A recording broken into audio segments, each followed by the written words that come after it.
6 a.m. in the Mile High City. Good morning, Denver, Colorado. You've tuned into the Jeff and Bill Show, 710 KNUS. I'm your co-host, Jeff Hunt, along with Bill Thorpe, bringing you the freshest insights and hottest takes from the right, left, center.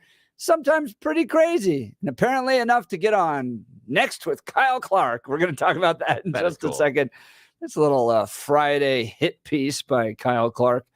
It's a beautiful day in the greatest country in history, and we're gearing up for a whole nother morning of engaging discussions, critical analysis, and most importantly, your calls and texts, because this is where Denver's voice is heard loud and clear. Phone lines are open. Give us a call, 303-696-1971. That's 303-696-1971, or text us on the 710 KNUS app. Morning, Billy. Did you have a good Father's Day weekend? Yeah, it was pretty good. Worked a lot, but the Euros are on, so it was a lot of soccer all the weekend. That was nice. Yeah, it's basically the Euros are the European version of the World Cup. It happens in the off 2 years that the World Cup happens. That's why we're also going with the CONCACAF, which is the North-South American pseudo World Cup thing is kind of going on right now as well. But the Euro one, there's a lot of pomp and circumstance being held in Germany, and there were some really interesting games. Germany stomped Scotland. Croatia, Spain met again, and Croatia's getting old. So Spain dominated them. It was really interesting. The English were able to squeeze out a win yesterday, and Denmark played really, really well. So it's kind of fun. This is one of those national, moments for teams in Europe, and games are fantastic. So there's some ones coming this week that are going to be even more fun. There's some on Thursday that are going to be fantastic. So it's just a lot of fun. And it's a lot of, as we see, a lot of national pride. It's a lot of what's wrapped up into the Olympics, but this is on a different level because soccer is more important. So did that. Was over at my mom's place yesterday. They had a barbecue place that she lives, which is really nice. So we all went over there, and they had cooked, and it was nice to sit around because the kids are back from Europe, and they were able to share stories. Yeah. And all sorts of fun stories. Especially our favorite story of the entire one was where my father-in-law, who's a fantastic individual, but doesn't always pay attention to signs, decided that he was going to get on one of the trains in Germany because they're going to go to the Anne Frank house, and they have entrance and exit doors. He just pushed through the exit door. Managed to get he and my grandmother on the wrong train. Not my grandmother, my mother-in-law on the wrong train. So their grandmother, and leaves my kids at the station in Germany. The train goes away, and they're standing there going, okay. So grandma and grandpa left the grandkids. Again, they're both over 18 at the railway station in Germany. The kids figured out the better train, way that they figured out the grandma and grandpa got on the wrong train. They got on the right train. They arrived at the Anne Frank house 30 minutes before grandma and grandpa did, and were able to wander around a little bit and had some time. Yeah. The best part, though, was while grandma and grandpa were trying to get back to the right station, they had gotten off at another station, and the kids are in the train, and they go by, and they see grandma and grandpa on the platform waiting for the next train, and they wave at them as they go by. Yeah, and they're like, bye. I'm like, wait, what? Wait. Yeah, grandma and grandpa did make it just before the it started. The tour started. Also, this is crazy. There were so many little things that happened. They were in London during the Euro 2024 final. So they were there when the city was closed down after the entire celebration. And you remember how the Palace of Versailles just last week or so caught on fire.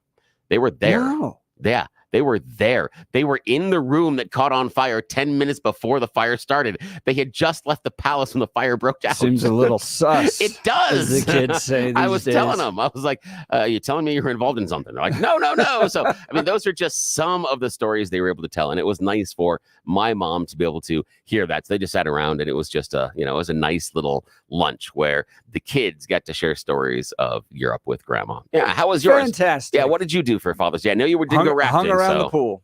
Yeah, hung around the pool and barbecued. Still did the water thing, just not the rationing water. Yeah, little pool basketball, man. Where there's no rules. I don't know if you play that, but no rules. That's how there's no rule. Tackle the guy, goaltend. especially when the All that fun adults, the stuff. adults, the kids, you have to be able to tackle. Otherwise, you can't keep up. That's right. It's much more energy. Yes, that's the only way. So You've got to play like old Shaq. That's the only way it is. Yes. Yes. Smash. Shaq smash. That's about it. Yes. That's exactly right. Yeah. It was great. A lot of fun. And I just took a nap. It was great. Oh, naps are It's fantastic. amazing how you Yeah. get to, as a dad, you're like, what do you want for Father's Day? A nap. Yeah. A nap. A good steak dinner Yep. and a nap. Yeah, it was really nice. And one of the gift that the kids got me was really cool too. It's a journal that has prompts inside of it. And the book starts out and it says, "Tell us your story, Dad." Yes, I've seen that. Yeah, that's what I got. It That's was so very cool. cool. Yeah. So I'm really excited to start that because you know me, I tend to talk a lot. Yeah. So telling stories and regaling the stories will be kind of fun. So can't wait to get started on that. Yeah. Well, I'm glad you had a good day. Very happy Father's Day to Blake Olson as well. Good morning, Blake. Good morning, guys. I'm glad you had a great weekend. I did as well. Thank you very much. 60 and sunny in Denver, expecting highs in the mid-90s today. The 7-10 5-day forecast coming up. Our top story: hot, dry, and breezy weather conditions will make for high risk of wildfires today. A red flag warning is in effect for counties across the high country, Denver Metro and Eastern Plains until 9 o'clock tonight. Cruz and Douglas County battling a new wildfire that was first reported Sunday morning. Officials have named it the Bear Creek Fire and say that a lightning strike sparked the blaze about 14 miles northwest of Castle Rock. Smoke from the fire was visible from miles away on Sunday, and fire crews are using helicopters to drop water on the fire. Also, fire officials say the large Interlake fire burning in Lake County is now 86% contained as of Sunday. A woman is dead after she was shot by Denver police on Sunday. Officers arrived at North Broadway and Lawrence Street after receiving calls about a woman armed with a large hunting knife. The officers used a stun gun when the woman refused to drop the knife and allegedly began coming toward them, and then shot her once she came within a few feet of them. 2 people are recovering in the hospital following a small plane crash Sunday near Larkspur. It happened along I-25, where the pilot reportedly tried to make an emergency landing but clipped a road sign and crashed into a brushy area next to the interstate. Both people made it out of the wreckage. The National Transportation Safety Board will investigate the crash, and no word on the extent of the victim's injuries. News brought to you by Lair Fireplace and Patio, Denver's premier source for everything fireplace, patio, and grills. Locally owned and operated since 1954, online at lairfireplacepatio.com. Former President Trump at a black church in Detroit over the weekend. And I'll keep the radical left-wing gender ideology away from our youth. Gender ideology.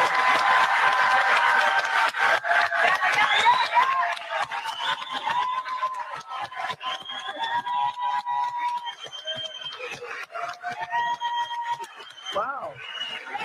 Even Trump kind of surprised by that response. Here's the vice president, who very well could be the president in, I say, 28 days. That's my guess now. At 28 days, this is deep, really deep stuff, talking about what community banks are. Community banks. So the importance of community banks is they are, as they are called, they're in the community, led by members of the community.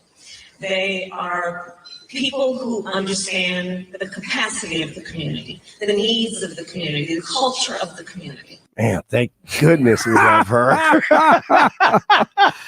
Dude, think awesome? about how so over the weekend you had Barry Obama, you had you had Joe Biden, you had Jimmy Kimmel, George Clooney, all that. Think about how far we've fallen. So Barack was 2008, 2012. Then you get Hillary 2016. Then you get Joe Biden in 2020. Now we're down at Kamala in 2024. And it's just like every time she goes somewhere, and then starts reading her cards and her notes, and man, it's incredible. You did see former President Obama then. He had to help President Biden off the stage in LA over the weekend. He froze again, and then he kind of escorts him off the stage. So I have a hard time believing it's going to be more than 30 days before they something happens. They pulled the trigger, no pun intended. But Kamala may be in that seat here pretty soon. That's exciting. The leader of Hamas says the terrorists may be ready for a comprehensive deal for a ceasefire in Gaza. Hamas chief terrorist Ismail Haniyeh made the comments during a televised speech on Sunday. Along with the ceasefire, Haniyeh called for a comprehensive swap of Israeli hostages for Palestinian prisoners. All right, in sports, Bryson DeChambeau fought off Rory McIlroy to win the U.S. Open. Celtics go for their 18th World Championship tonight. Game 5, Stanley Cup tomorrow. Rockies start a new series tonight with the Dodgers at Coors. They lost to Pittsburgh last night, 8-2. It is 56 in Castle Pines, 58 in North Glen, 60 in Denver. Going to be a beautiful day. Jeff and Bill continue. They have kicked off the week. Blake Olson, News Talk 710 KNUS. The 710 5-day forecast, warm, low to mid-90s today, rather breezy, gusty south winds 15 to 30, upper 50s tonight. Cooler tomorrow, 70s to low 80s, with a few showers and thunderstorms late Tuesday afternoon and evening, 50s Tuesday night. It'll be quite cool for Wednesday, only low 70s. A few scattered showers and thunderstorms late Wednesday and Wednesday night. Back to the 80s Thursday and Friday with late-day thunderstorms. I'm meteorologist Don Day in the 710 KNUS Weather Center. Want to take your favorite radio station wherever you go? Now, there's an app for that. No matter where you are, stream your favorite shows. Tap the app to listen to podcasts, text message your favorite local hosts, call the show, get the latest headlines, and enter contests to win prizes. All in the palm of your hand. Available now for iOS and Android devices in the App Store or Google Play. And best of all, it's free. Download today.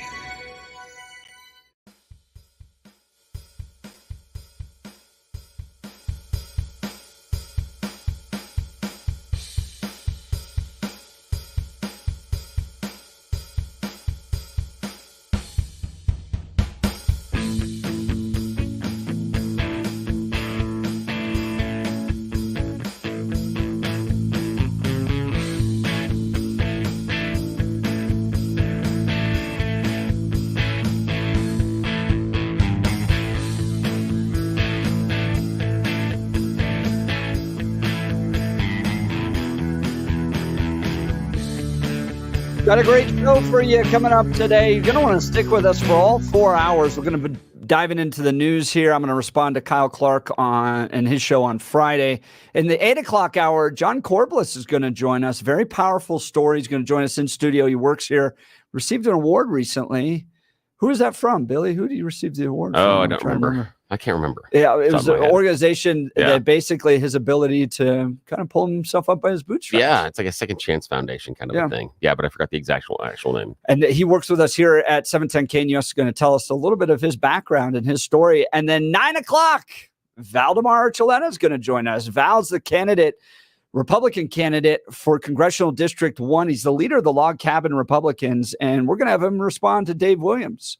So if you're keeping score, which it doesn't seem like Kyle Clark wants to, this will be my third opponent to Dave Willaims versus my two proponents of Dave Willaims. Yeah, so, you were on the news. Yeah. So Friday, Kyle Clark and Next does a piece about me.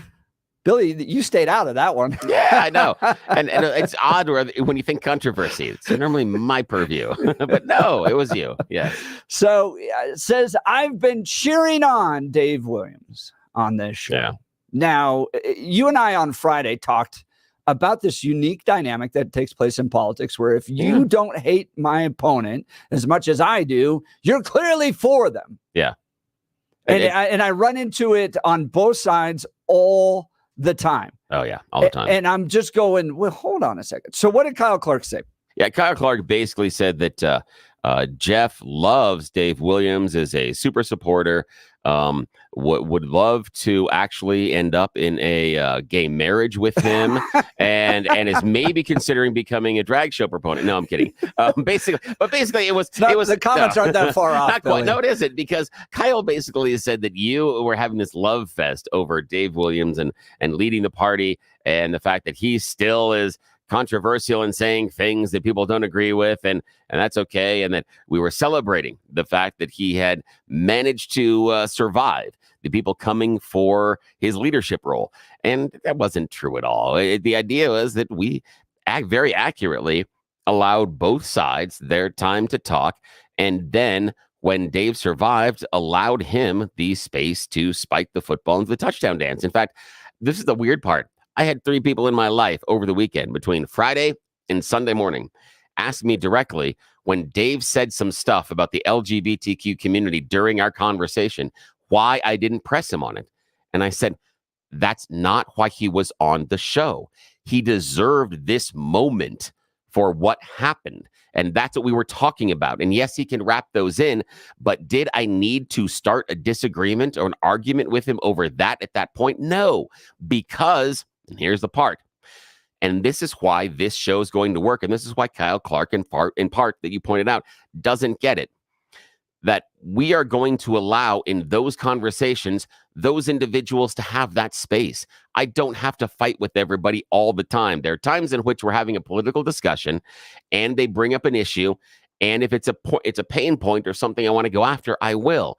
But if we're bringing on the guest to celebrate or give them the space to say, yes, I came through this, there's no reason to start the fight. None at all. This was simply on Friday about Dave Willaims going, yeah, I survived this. The other person that came for me, and Nancy Pelosi, her executive committee is actually censuring her. Dave deserved that moment, and we gave it to him. That's fine. We didn't sit here and celebrate and say, this is absolutely wonderful for the Colorado GOP, nor did we say, this is horrible. How can the Colorado GOP continue to do this? We allowed the Colorado GOP to choose their own course, and we will comment appropriately. But there was no reason for us to start the fight. It was weird that you got Kyle Clark. I got 3 people in my life. They were like, hey, how can we go after him harder? And I'm like, that wasn't the argument. That wasn't this. There was no reason. And Dave wouldn't trust us. If I jumped Dave on that morning, and that's he would really no longer point. Trust us. Because here's the thing. Dave won't go on Kyle Clark's show. Oh, not and at all. I don't blame him. I don't think Republicans should. And here's a few reasons why.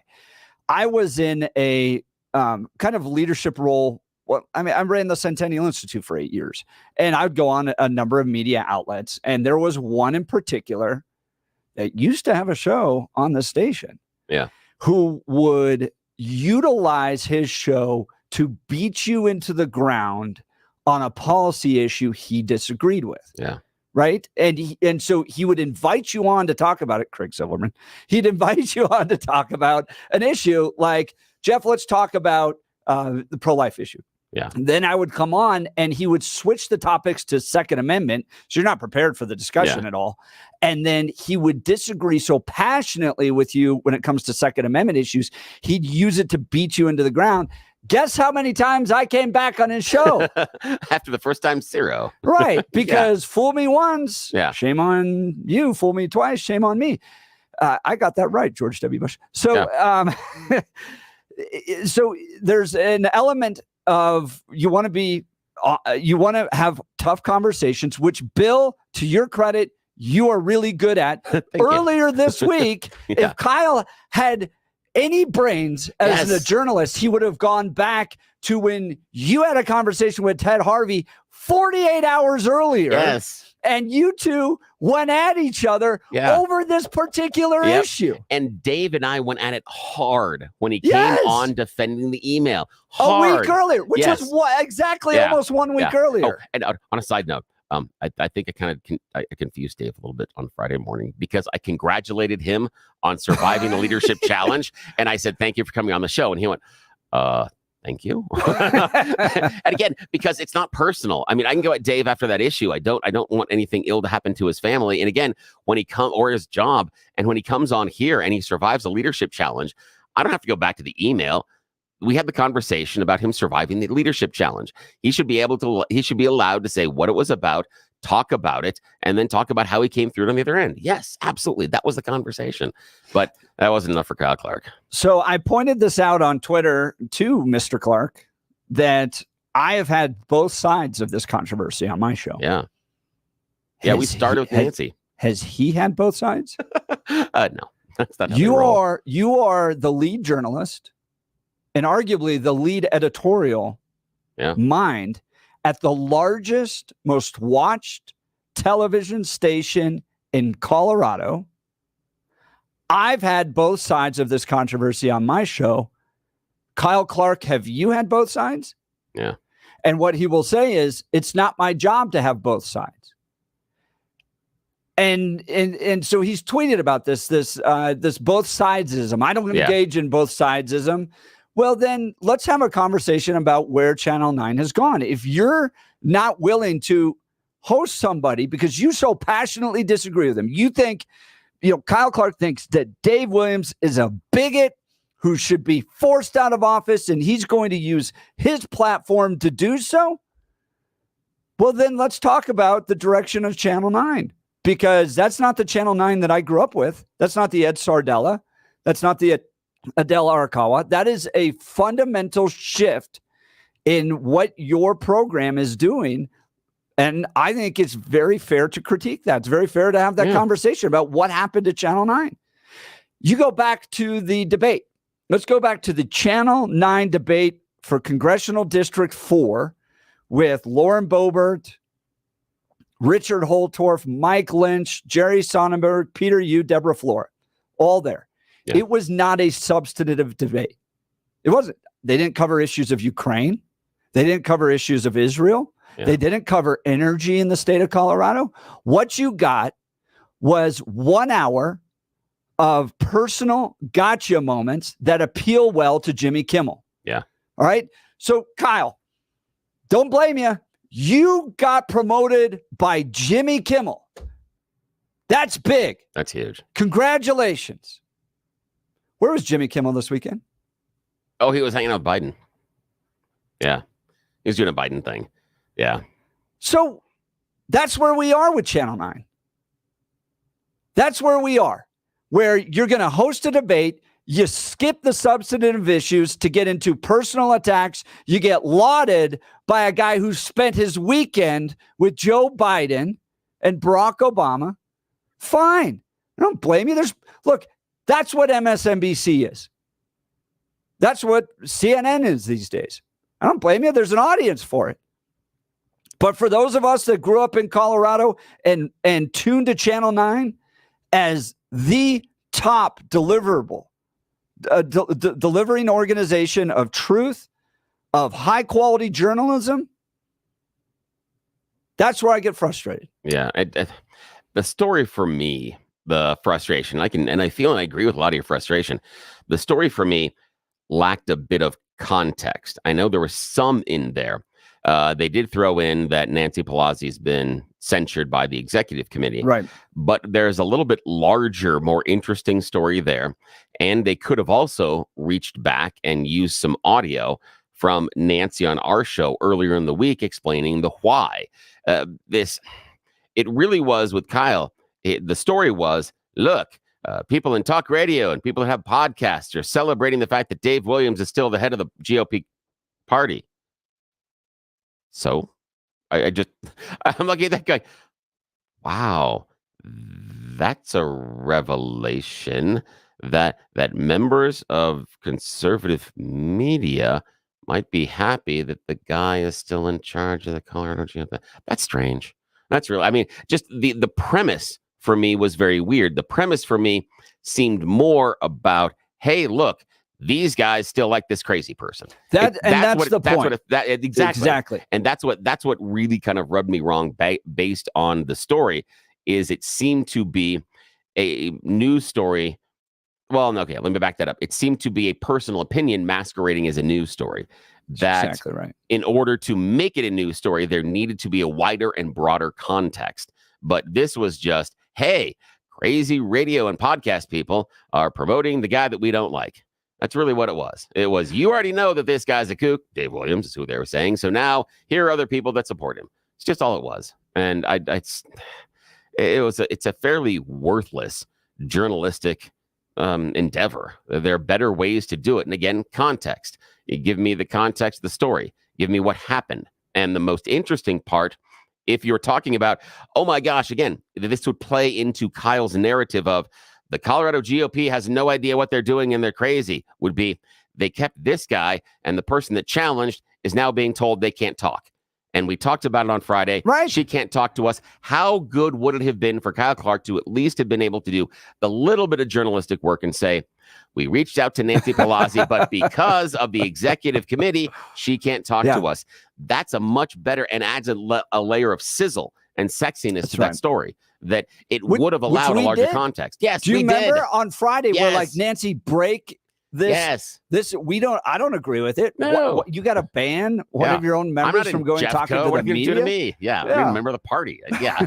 I don't care. But that's, it's totally self-serving. That's what we were doing. And it just, to me, it seemed just so much a personal story that he was trying to make a journalist story because the journalistic aspect wasn't there. I want to go there. I want to go there because I've experienced this, and I think most Republicans have experienced this, that the underlying motivation that you're saying right there from Kyle Clark is to make Republicans look crazy.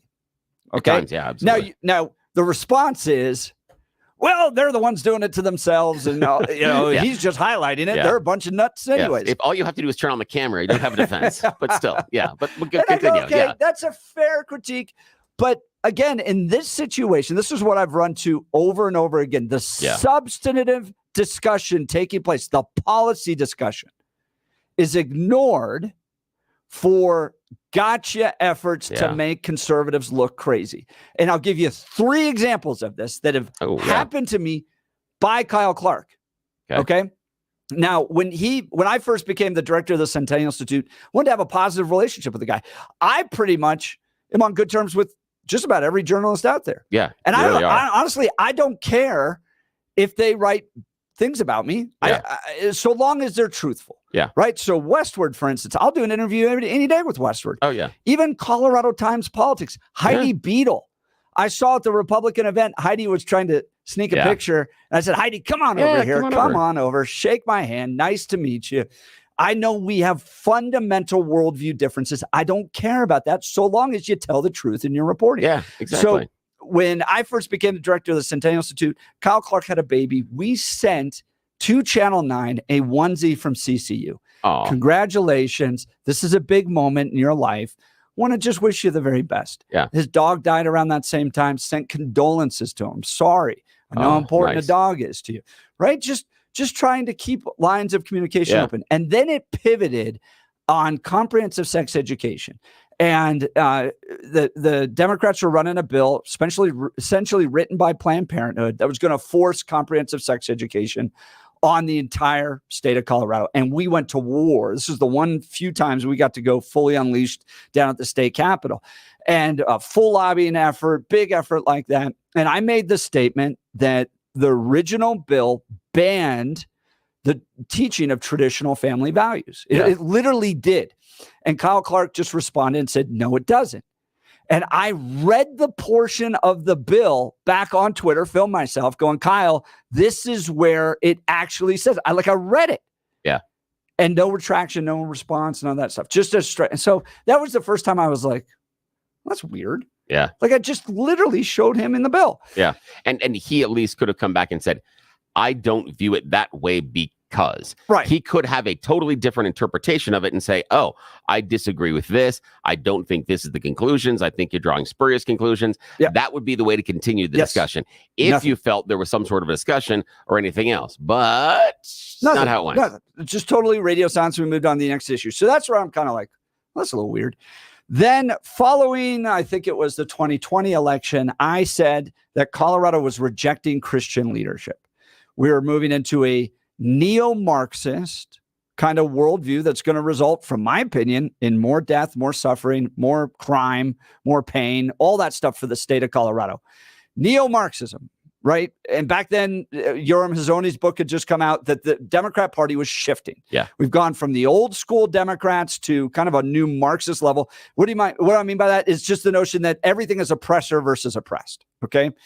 Tweeted that out, and he flipped that to become a critique of Jewish leadership in the state of Colorado. What? I never even mentioned Judaism in my tweet. Right? It was because I critiqued the fact that Jared Polis had been elected over Heidi Ganahl and all this stuff that somehow I was anti-Semitic. I've raised $1 million this last year to save Jewish lives. And we're going to have one of the guests on United Hatzalah tomorrow on the show.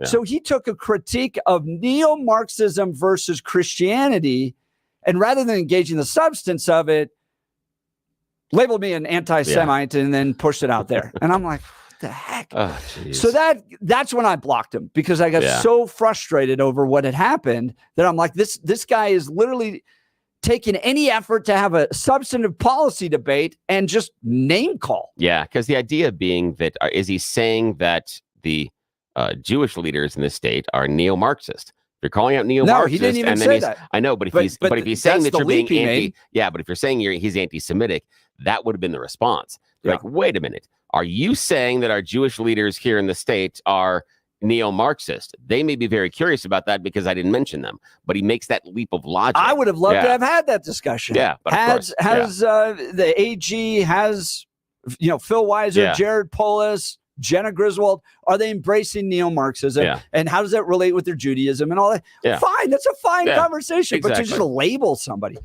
Then, and then you have this piece, right, where we have, and here's what he tries to do. The discussion we were having on Friday was about Nancy Pelosi going after Dave Williams, and I referenced a Ralph Waldo Emerson quote that if you go for the king, you can't miss. If you go for the king, you cannot miss, because it's going to end up being worse for you. And you saw that with Nancy Pelosi. She got censured by her own executive committee. So if you're going to go for Dave Williams, I could name a bunch of names here. Go all the way. Build the actual effort to get him out. They're not. They're doing these kind of half-hearted efforts, and that itself is a news story. So then I pivot and I go, ladies and gentlemen, introducing the king himself, Dave Williams, because he's willing to come on our show and we give him fair treatment.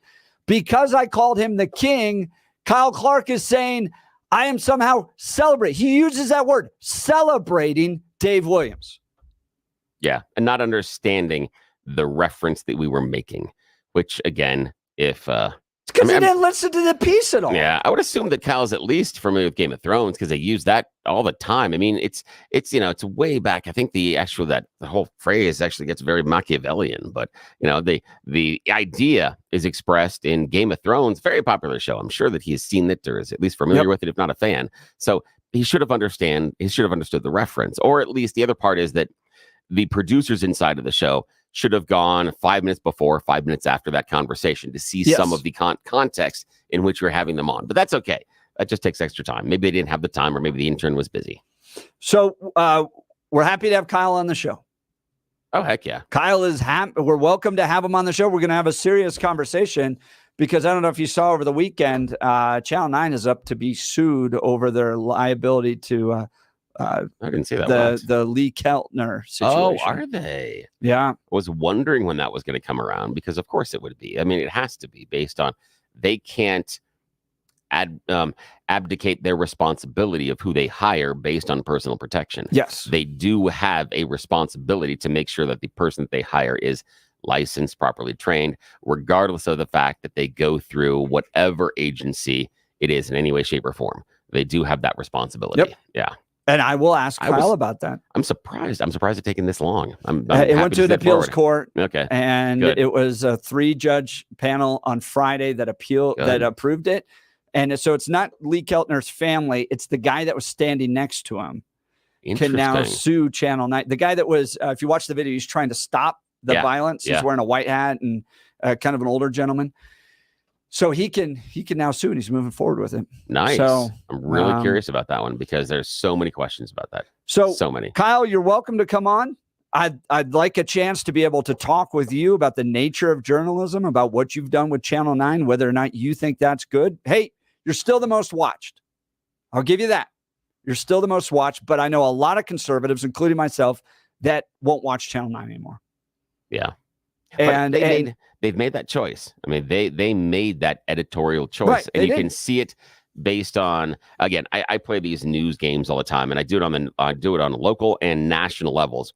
Is I compare different news outlets and I watch what's called their news stack, and I'll do it in broadcast, and I'll also do it online, and I'll do it in web pages and also on your mobile phone. And I want to see the order of stories, because that to me is telling me, based on working behind the scenes, that outlet is stacking stories based on what they feel is the most interesting and most engaging to their target audience. So I will jump from Channel 4, Channel 7, Channel 9, Channel 2, and see, what do you think is important? How are you stacking the stories? What's number 2, 3, 4, 5? In fact, a lot of times, in the old newspaper days, it used to be called above the fold. When the newspaper would fold in half, right. What's above the fold, what's below? So now it's actually what's on the load page before scrolling down. Yep. What are the top stories that you can see on that loading page, on that landing page? And that will tell you what the outlet feels is the most important. And it is interesting to see the differentiation sometimes between 4, 7, the 231, and 9. 9 sometimes is an outlier in what they view and how they're putting their stories up and what is the number one story, where the other 3 will be much closer aligned. It's very interesting to watch sometimes. There's an independent news analyst organization, I tweeted about this, that found that Next with Kyle Clark is more liberal and more opinionated than the other news agencies. I think so, because in part you're there to see Kyle, and you lean into that opinion news, and that's part of what you want there, is him doing that commentary. I think that's part of how they sold it. And absolutely. You look at the Twitter comments. Oh, yeah. There's the people that love Kyle Clark. I just go and look at their Twitter feeds. Yeah. They're like, no, Kyle's a great journalist, all that stuff. It's all blue wave, Joe Biden, great type of stuff. He's appealed to that audience. Most conservatives I know do not like his reporting, do not believe it's fair and balanced, believe he kind of bullies and treats conservatives poorly. And I'd like a chance to talk with him about it. And I will just point this out, Kyle. I have, and with Val Archuleta, I will have had more opponents to Dave Willaims talking about Dave than I've had proponents, but I have both sides. Yes, we've got both of them here. And they're willing to come on my show. They're treated fairly. They're asked tough questions, but we're not jerks to our guests. Yeah. And on the counterpoint, 180 degrees away, is your friend and mine, Blake Olson, and Blake Olson's news.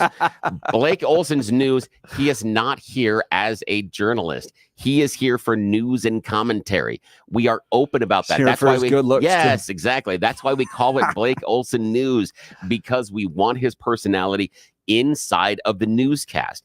We sell it that way. We want it delivered that way, and we encourage him to do that. All of the fun stuff and all of the opinion that he adds in there, we encourage that, because it's different than everything else you're seeing in the morning. But the one thing that's different than what we're doing here on Jeff and Bill's show versus Next with Kyle Clark is we tell you that we're doing this. We're telling you that Blake Olson is going to give you his opinion, and it's fine. And we want him to. We want that part of the show because it is so different versus everything else out there. There are way too many news outlets that are skewed towards the liberal bend of things. And Blake is a refreshing splash of water to the face as far as how he approaches the topics and what he says about them. And that's precisely why we do it that way. But the main differentiating point is we're open about it. We're telling you, we don't come in here and say that Blake Olson is shooting for the next Nobel Peace Prize. He's not shooting for a Pulitzer. He's shooting for your laughs, your entertainment, and to bring news and add commentary, information, and a little bit of joy to your morning each and every morning. That's it. That's what we're shooting for. Lots of text messages coming in. 9310, Kyle Clark is a weenie of a journalist. I think that if we had to get back down to it, he probably has some pretty decent jobs because he came at Syracuse, and Syracuse has got a solid journalistic program. In John chapter 9, Jesus talks, this is a friend texting in. Jesus talks about Pharisees, that they are blind. When I think of Kyle Clark, I think of spiritually blind reporter Johnny. Oh, that's interesting. Blake is a better version of Robin Weber on the Howard Stern show. Oh, thank you. That's a great compliment for him. That's a really good compliment. That is good. All right. Want to talk to you about Dr. Mike and Rocky Mountain Dental Group. With all the work I've had done to my teeth, believe me, finding a good dentist makes all the difference. I'd like to tell you about Dr. Mike at Rocky Mountain Dental Group. He helps people like you and me look and feel amazing by providing the best dental care available.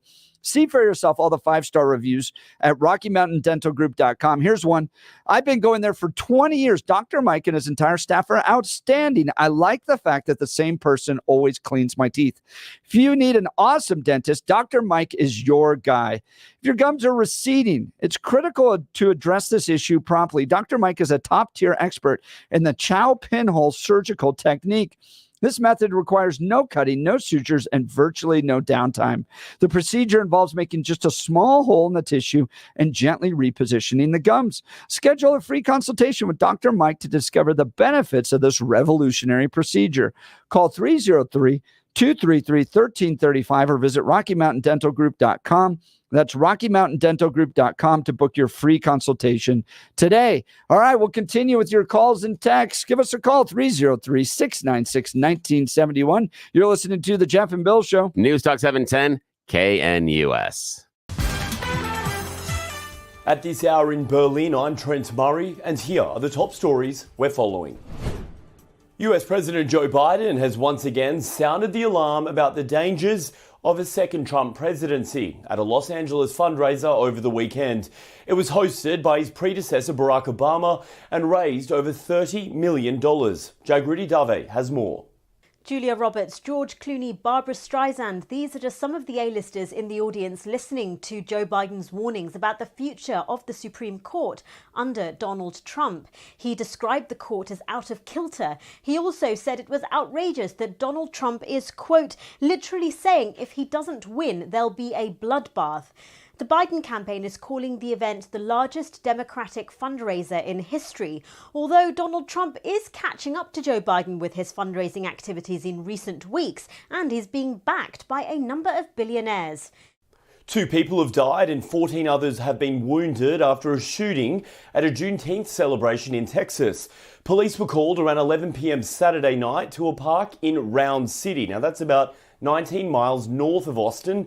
Local police said the shooting was sparked after an argument between 2 groups who were attending a concert at the park. Authorities are now searching for a suspect in connection with the shooting.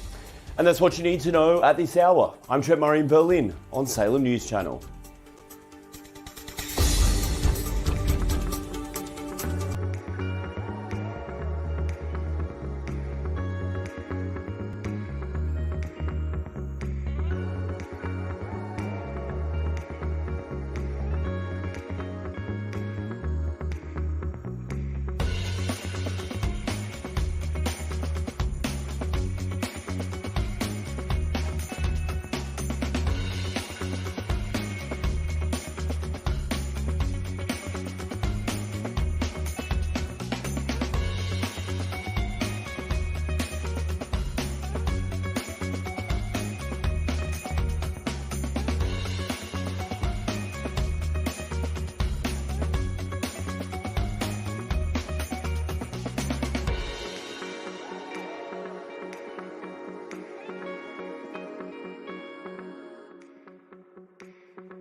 Billy, did you see this? Former Obama fundraiser is so fed up with the left that she's selling her $1 million Dem collectibles. Wait a minute. They're Dem collectibles? They're Dem collectibles? The Hope poster, the original painting. Oh, really? She's the one that owns it. Wow. She paid $1 million for it. Dang. Now that's awesome. That'd be one to own regardless of political parties. I know. Yeah. I know. And I'm kind of, Cool. I would have, I probably would have held on to that, but she's so frustrated. And she's become a vocal Trump supporter. Oh my goodness. That's crazy. I wonder what it is that changed her. Hope. Yeah. What changed? I'd be curious what it was. What's the issues? What is the conversation? That's the thing is, why? What were the things that she saw that changed? And then what are the things about Trump that she disliked now that aren't so bad? That would be a really, really interesting conversation. She says this, I'm cleaning house. I was a lifelong liberal and Democrat, but when things don't serve us in this moment, it's best to move on and let other people enjoy the items. They don't have much meaning for me right now. Wow. I think it's the she could send the whole frustration painting here. The whole painting, we could put it up behind you. Yeah, that's right. I'll put it back Come there. on, why not? That'd be so much fun. It's the lawlessness that's taking place. We need elected officials with policies that make our cities safer. We need police that support those laws. We're allowing heroin addicts to shoot up in public, violent attacks on Asians in Chinatown. She's Asian herself. And looting of our grocery stores and shopping malls. City officials and police just look the other way. Many people are coming to Trump for his good policies. And then she lists the 2016 Jobs Act, those types of things. And then I think it was some of the COVID restrictions that really got to her. Oh, yeah. But I mean, I wonder if this is out there. Are there people that were big Barack Obama fans that feel disappointed with what's happening? Yeah, I'm sure. There are a lot because there were a lot of expectations on both sides. And there were a lot of expectations with the Trump administration. And that's why you have some former Trump supporters that are no longer Trump supporters, and why you have former Biden administration supporters that are no longer Biden administration supporters. That's why this election is going to be crazy.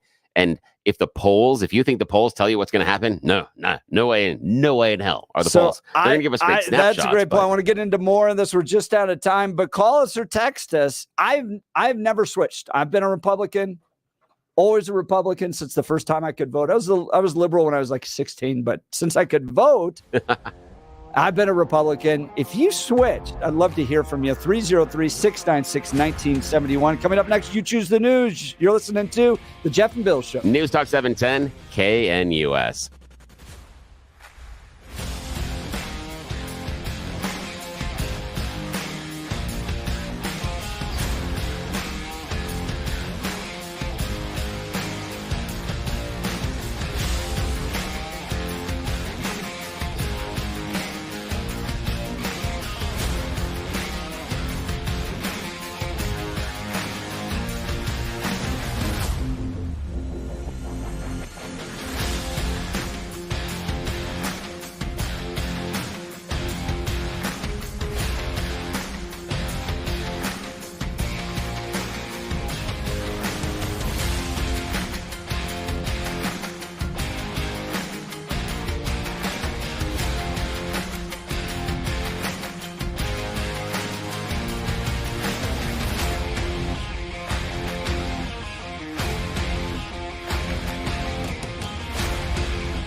right, Billy, let's do You Choose the News. Yes, it is that time to start our Monday morning with a little bit of silliness and frivolity, something we call You Choose the News. We have scoured the interwebs for mere moments this weekend to find really dumb stories. It was pretty easy. And then given them more ridiculous headlines to play this fake radio news game. Why? The people in charge have no idea we are doing it. And this is also probably not sponsored by Roll 'em Out Shelves. They are a wonderful mother-son team that will come to your home with a free in-home estimate to solve your clutter needs. I'll tell you all about the clutter problems they solved. I saw it at my mom's house, saw their excellent work this weekend. We'll talk about it later. Visit them at rollemoutshelves.com, but do not mention You Choose the News. All righty. Blake Olson, Jeff Hunt, here are your choices this morning, sirs. Headline number 1, doing it for charity. Headline number 2, CEO discovers surprise solution. Headline number 3, lottery quiz prevents winnings. And headline number 4, housing crisis solved. Liberal version. Your choice, sir. Let's do the liberal version of the housing crisis. Yes, housing crisis solved. Liberal version. We are traveling to San Francisco this morning. San Francisco is one of the most expensive cities in the entire country to live in. They have a serious housing crisis. But don't worry, they have solved it by rapidly building only 16 houses since the beginning of the year.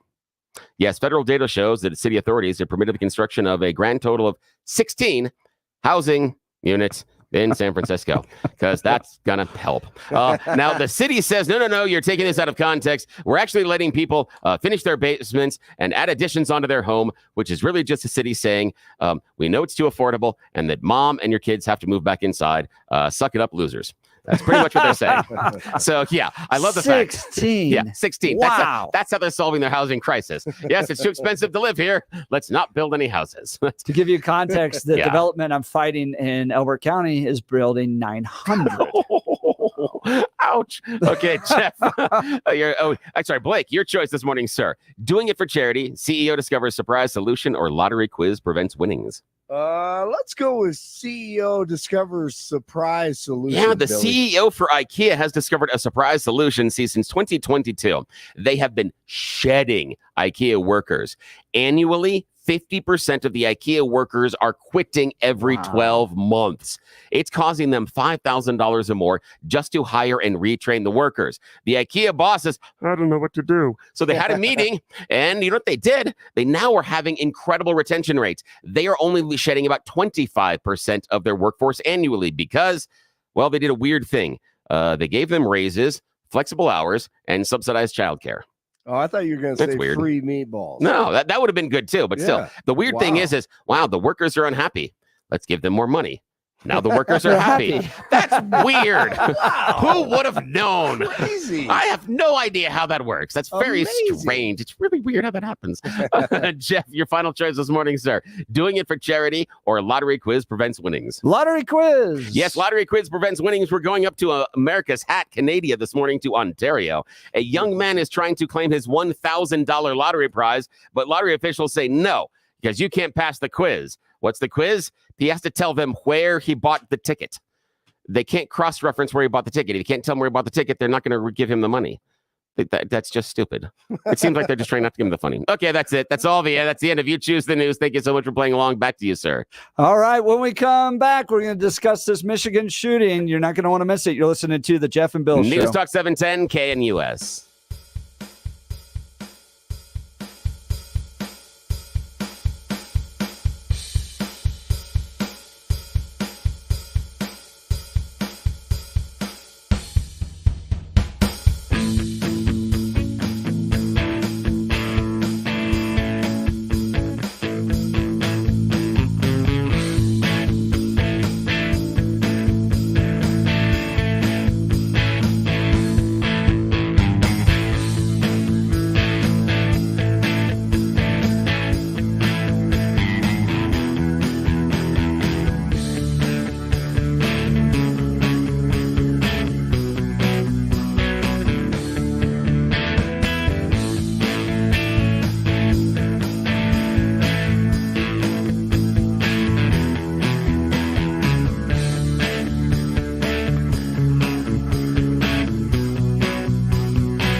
7 a.m. in the Mile High City on this Monday, June 17th, following Father's Day. Good morning, Denver, Colorado. You've tuned into the Jeff and Bill Show on 710 KNUS. I'm your co-host, Jeff Hunt, along with Bill Thorpe, bringing you the freshest insights and hottest takes from the right, left, center, and crazy. And to you, Kyle Clark, we get both sides of the story. So, yeah.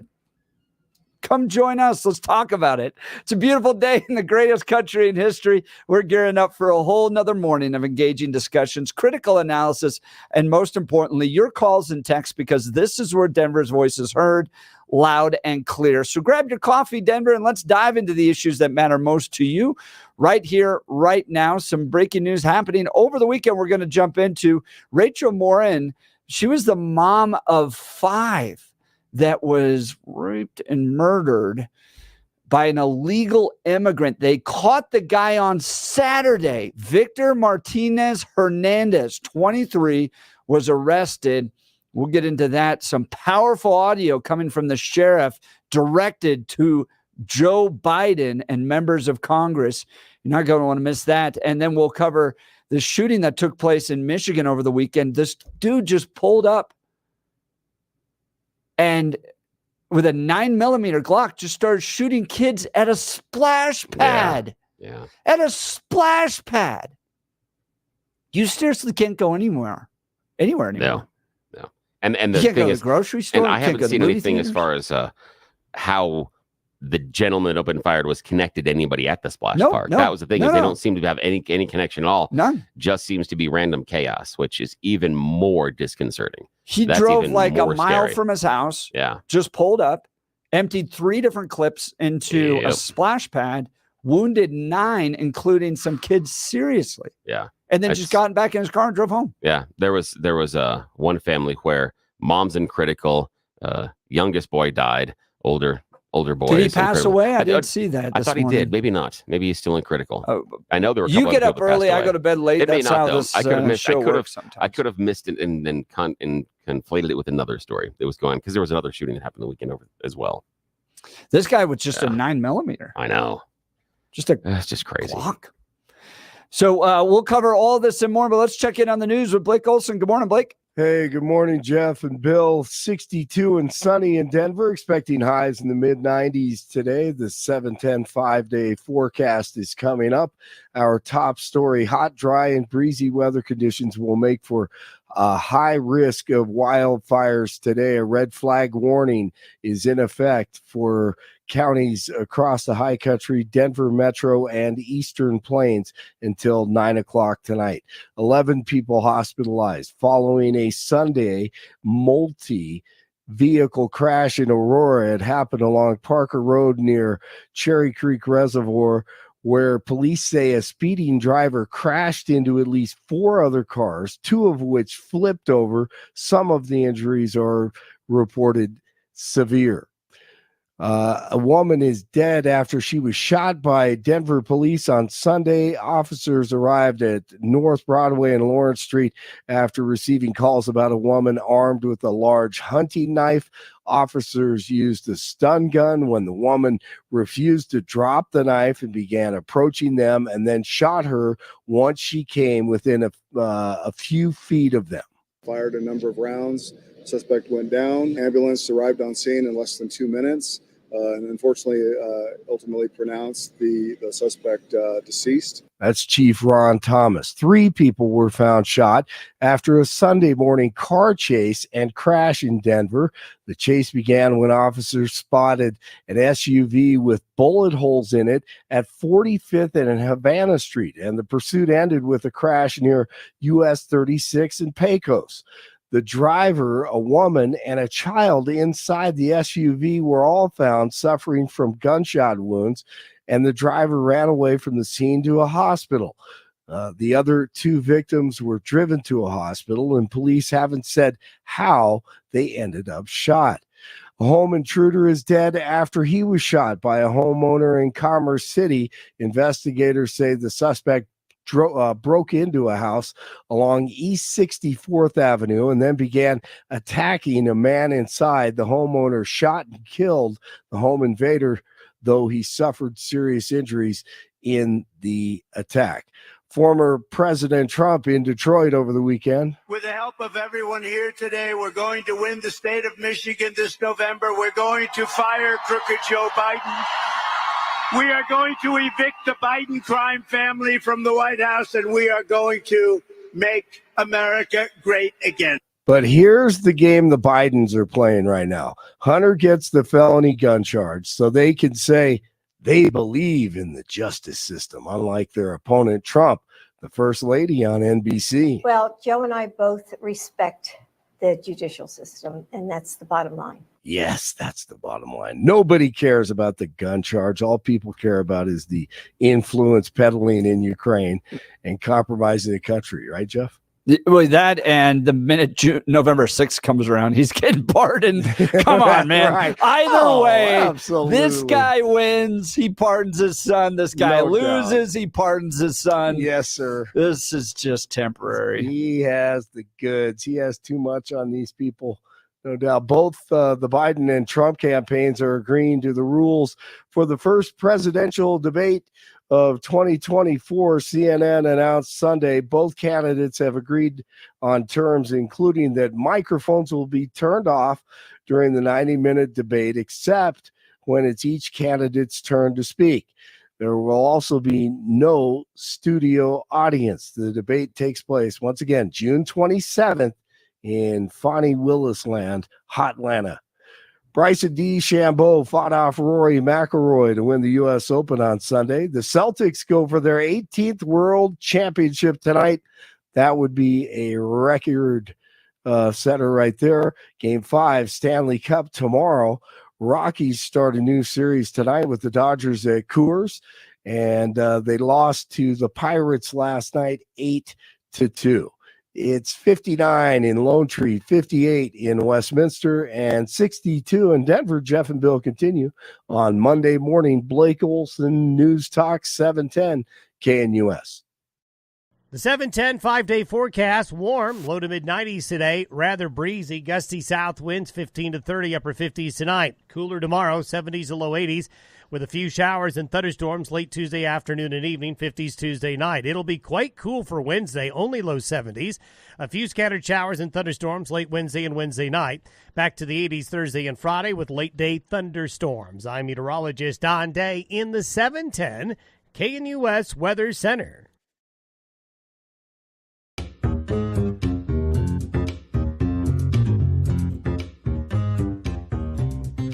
Tragedy on Saturday as there was a shooting at a splash pad in Michigan. Michaela and Eric Coughlin and their young daughters were at the Brooklands Plaza splash pad in Rochester Hills on Saturday for less than a minute when a gunman pulled up in a vehicle and fired at least 28 rounds at the families gathered there. They had just gotten ice cream. According to a GoFundMe page created for the Coughlins by a family friend, when they heard the gunfire, they grabbed their daughters, ages 2 and 7 months, to protect them, and they succeeded. But in the process, the Coughlins were shot a total of 7 times and remain hospitalized, according to a GoFundMe account posted by family friends. GoFundMe account was verified by the Oakland County Sheriff's Office. The Coughlins were among 9 people shot by the gunman, identified by police as Michael Williams Nash, 42 years old, of Shelby Township. Authorities described the scene as chaotic. People were scrambling, falling, and getting hit by bullets as they tried to run. Ice cream cones and flip-flops were covered in blood. This is according to the Detroit Free Press. Police said other victims included an 8-year-old boy who was in critical condition with a wound to the head, and a 4-year-old boy who was in stable condition with a wound to the thigh. 39-year-old woman was shot in the abdomen and leg, was also in critical condition.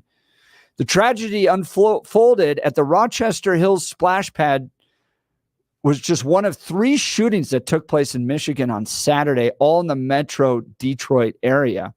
6 people were shot at a house party. A woman was killed, and 4 other people were shot late Saturday night. Jeez. Yeah, and I was thinking of a shooting that happened in Milwaukee when I was thinking about the young kid that died. But again, it's disgusting when I'm getting my shootings confused over the weekend. I can't keep them straight. That's just not good. They went after the guy, but he had taken his own life when he got back to his house. The loser, and yes, I say loser, lived with his mother. He's 42 years old. Yeah, he could be a loser and lived alone, but what he did made him a loser. Absolutely. Right. Absolutely. Not as where his residency was, but his choices. I mean, I agree with him. The thing that makes it so disgusting is that whatever he was going through in his life, he felt that he had to inflict that pain and suffering on other people as some sort of balancing the equation, some sort of retribution, some sort of, you're going to see how badly I'm feeling, etc., or you're going to see how badly I am right now. And then he checked out at the end.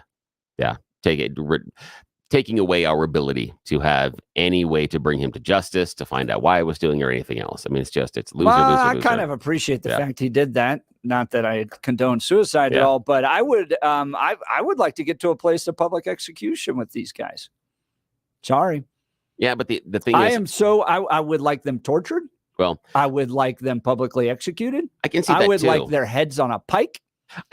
For everybody to see what happens when you get up and shoot totally innocent people. Yeah.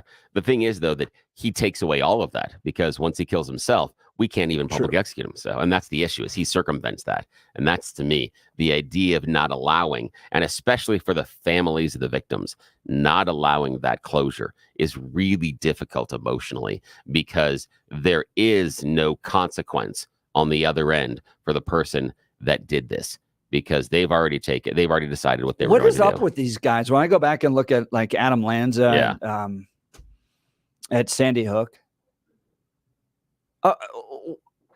look, I'm torn on all this, because I really don't like the red flag laws. I think they're unconstitutional. I don't dismiss the effort to stop crazy people from getting guns.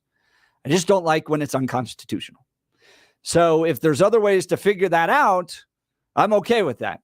Yeah. I am not okay with crazy people owning guns. Yeah. See, the thing is, just as a text message, and I see out there 1346, I appreciate you.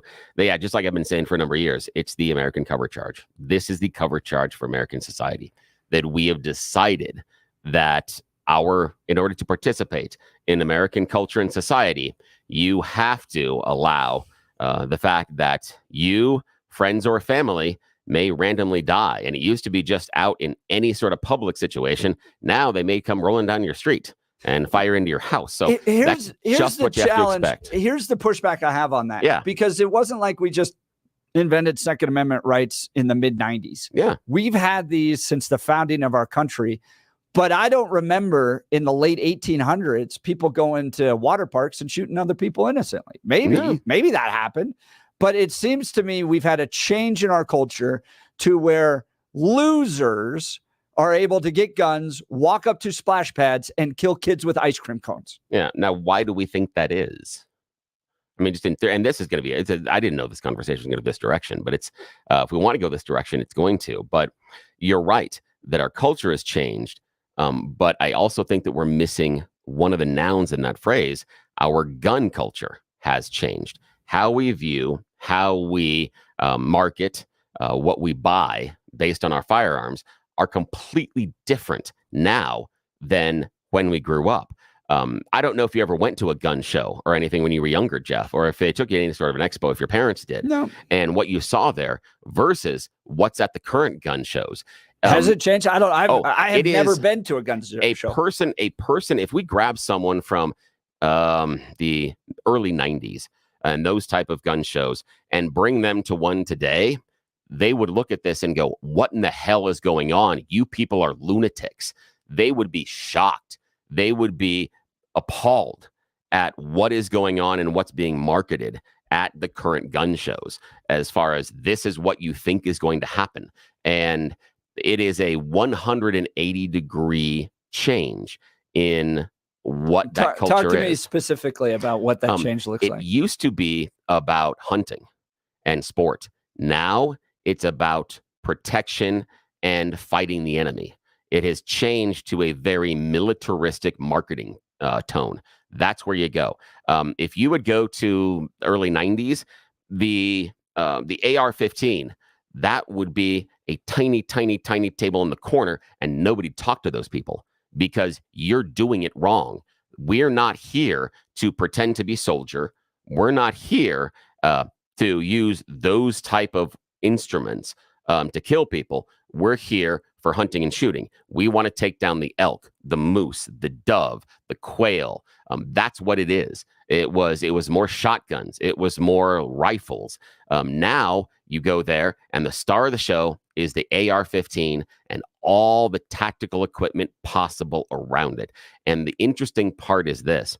Go back and watch some of these mass shooters and look at some of the marketing materials that are available.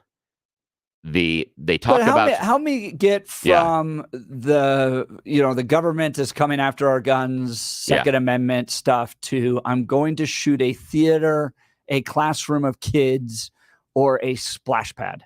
Because the guns are now an extension, in my opinion, of your individuality, your manliness, your feelings, your protection, whatever it is. It becomes part of your identity. Again, go back to how the stuff is marketed and what they're marketing and what they're choosing to market. I mean, we have small military styles rifles that are sized down for kids. That's a little crazy when you think about the idea of gun culture, because when we were growing up, the rifles and the guns that were sized down were hunting rifles, not military style rifles. And when we're marketing military style rifles that work to children, that's a change in gun culture. That's going to be a change in the guns that are out there. And it's going to be a change in how you use them. That when you go out there and you're buying an AR-15, you're not doing it to feed your family. That gun's no good for any sort of hunting. How would you attribute the change that's happened on video games too? Because with Adam Lanza, you had a guy that was consuming violent video games at a regular basis. That's a change that's happened since the 90s as well, right? Yes, it has. There is a change, but there's somewhat of a separation there. One, there are a number of studies that show just plain exposure to violent video games doesn't make you violent. It can, however, feed a propensity to violence, just like a marketing campaign about protecting yourself with these type of military weapons can feed a propensity for violence. So if the person is already predisposed, yes.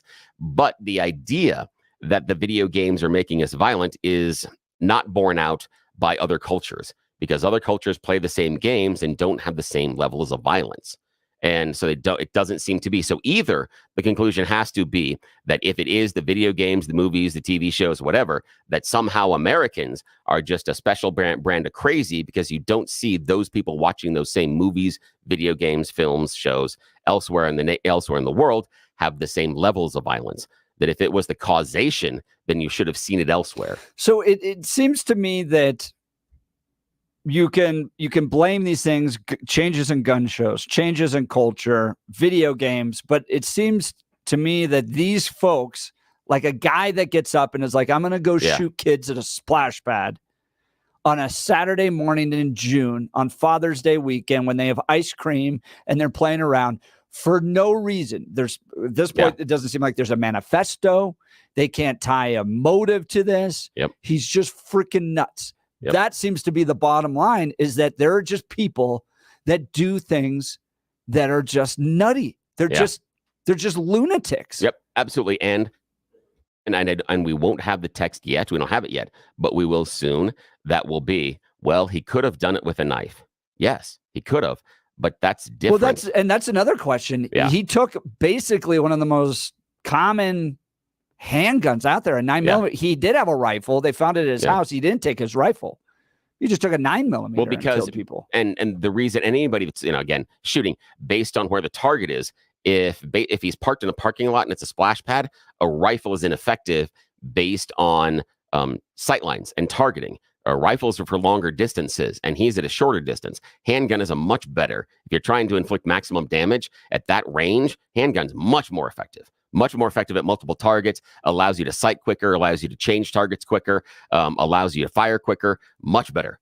Again, he chose that because it allowed him to hurt more people quicker rather than the rifle. Are Democrats going to be calling now for the banning of 9mm? Probably somewhere, yes.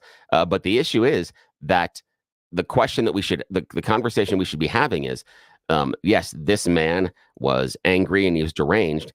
And when he decided to act out on those instincts, on those issues, what did he choose? And Little why? kids, a gun-free zone. He chose a gun. He chose a firearm to do that. He didn't choose a knife. He didn't choose a car. All the other things that people talk. He didn't do rocks. And the question is why? And the reason he chose it is because it is the most efficient tool to reach his goal. Right. A gun is the most efficient way to kill as many people as possible. And so we should, or probably should, have a conversation about how we have access to that tool. That maybe we should have a conversation about how we have access to a tool. I've had this is a difficult conversation, but I've had this off-air conversation for years with other people that we don't deal with guns accurately just based on the consumer product that they are.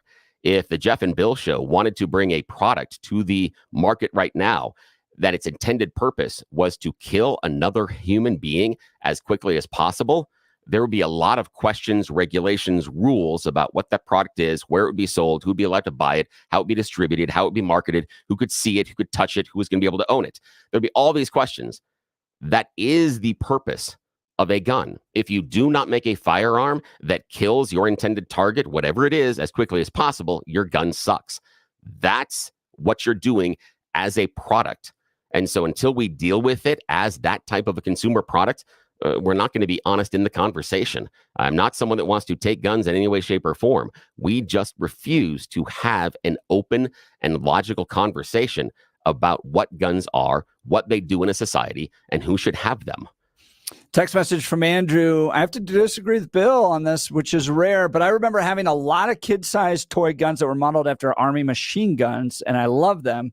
I think it's more about our division as a country and guns becoming a political statement. Yeah, the only thing that I will ask, Andrew, is did you have any real military-sized guns? I had a lot of cap guns as well at that time, but they were all fake. What the argument that I'm making is we have taken the AR-15 and we have downsized it. You can buy a child-size AR-15 that works. That's the difference, Andrew. When you can buy one that works, that's different than buying a cap gun.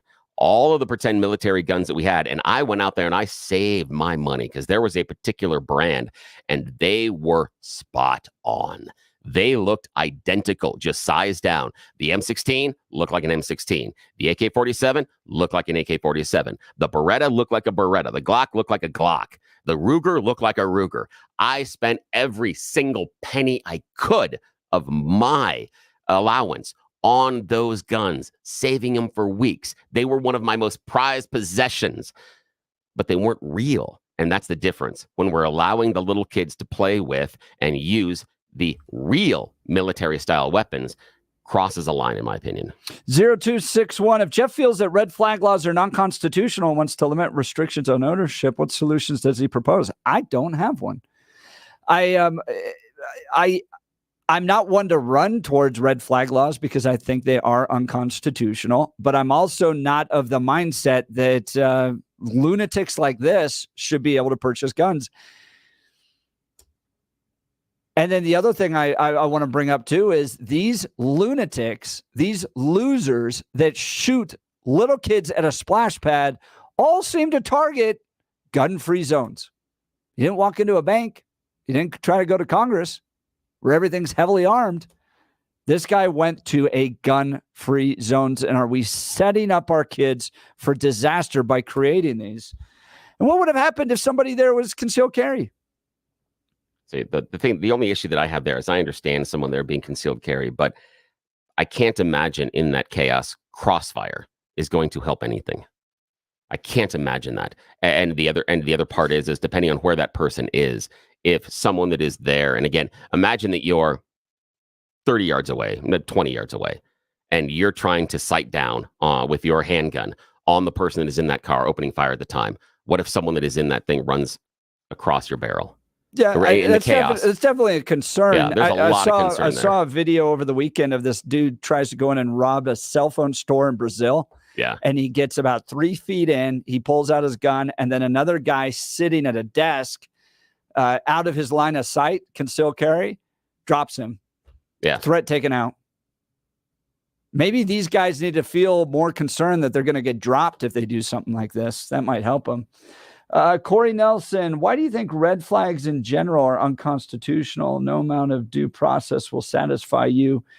That's a good question. That is a good question, because I think the current red flags, and correct me if I'm wrong on this, I'm by no means a pro, and I think tomorrow we're going to get Taylor Rhodes from Rocky Mountain Gun Owners in, but it's the idea of, essentially no due process. So that somebody in your life can go, I'm really concerned about him and guns, and then all of a sudden your guns are taken away.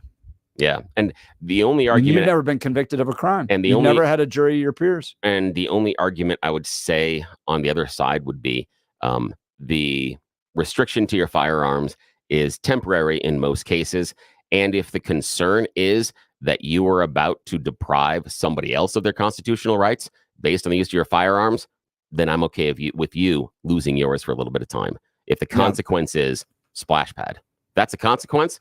I'm okay with you losing your guns for a while. And I think we all should be, personally. I'm concerned of an overbearing government taking away our freedom. All right, give us a call. Where do you stand on this? 303-696-1971. Lots of text messages. What has changed in the gun culture? You are incorrect, Bill. A firearm is not the most efficient. Tim McVeigh proved that. No, I disagree. I totally disagree. Tim McVeigh had to do chemistry.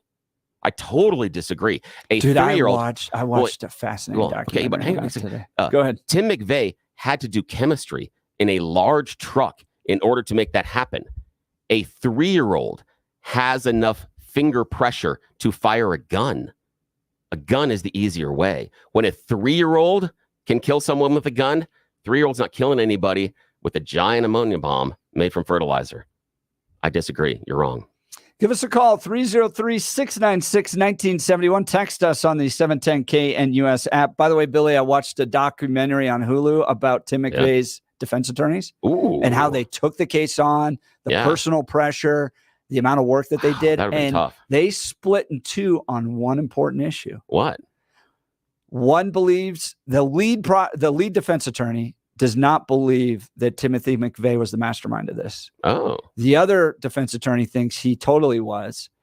But the one guy goes, no way he was smart enough to pull this together. Wow. That's fascinating interesting. documentary. That's really interesting. Want to talk to you all about UltraCur. Look, there's plenty of curcumin products out there on the market. They want to make you pay to try, but UltraCur believes so much in what they're doing. They'll give you a free 3-day trial. What is UltraCur? Well, it's curcumin. It's a natural daily supplement you take. It helps you with your soreness. It's a supplement that can help you improve your health. It's a patented non-prescription natural capsule that works fast. Experience UltraCur for free. Go to any Denver Metro Natural Grocers and ask for the health coach or the vitamin manager for your free 3-day trial of UltraCur. UltraCur is fueled by a patented technology. It gives you the true edge to support your peak wellness, energy, and active lifestyle. A lot of the folks on staff here at 710 KNUS love it. Their family members use it. Head to the Natural Grocers, grab your free 3-day UltraCur trial with no strings attached. Wondering about the research? Get the lowdown at getultranow.com. That's getultranow.com. All right, when we return, you're listening to, or we'll get to your text messages and phone calls. My mind's going back to that documentary, dude, because there's two things. Sorry, I'm totally going to go off on this for a second. Yeah. There's two things that they brought up that they felt like the prosecution never addressed. Do you know there's a leg they could never connect with anybody? Yeah, with anybody. Yeah. And that was always the idea, is was there another person there or someone else? Right. So that was making the argument. Yeah. But then the prosecution said it was a black female's leg, according to DNA. Huh. That'd be weird. But again, didn't mean that Tim couldn't have a black female accomplice. Right. Yeah. Totally. Yeah. Totally. But that doesn't, they're not the type of people that I see blowing up buildings. Yeah, not as much. Yeah. And then the prosecution would not turn over 100 boxes of evidence. Yeah, I'd seen that too. So I was like 8 when this all happened. Yeah. So now I'm learning more about It's it. But that was interesting. Oh, it's to hear from the defense. Yeah. And that happened here in Denver. Yeah. Were you on the air during that time? Oh, no, that was just before. Yeah. Just before. I think, well, no, wait, hang on. It's like 98. Yeah, that would have been early on. Yeah, it would have been really, really early in my career. I wasn't doing news at the time there. I was just schlubbing around, washing bottles and stuff. Yeah. They're sending me up to the transmitter saying, hey, don't get electrocuted. Good luck with that. Don't stand in the water. Yeah, that's a story for you. I'll tell you about driving out to the transmitter, middle of a flood, radio station is off, 11 o'clock at night, and I'm supposed to help restart the transmitter, and there's about 2 feet of water in the transmitter building, and argue with the general manager going, I'm not touching electricity while I'm standing in the water. And he was very mad at me. Yeah, that's another day, though. Just bite down on something. Exactly. You're not grounded? Come on. All right, we'll get to your calls and texts. You're listening to the Jeff and Bill Show. News.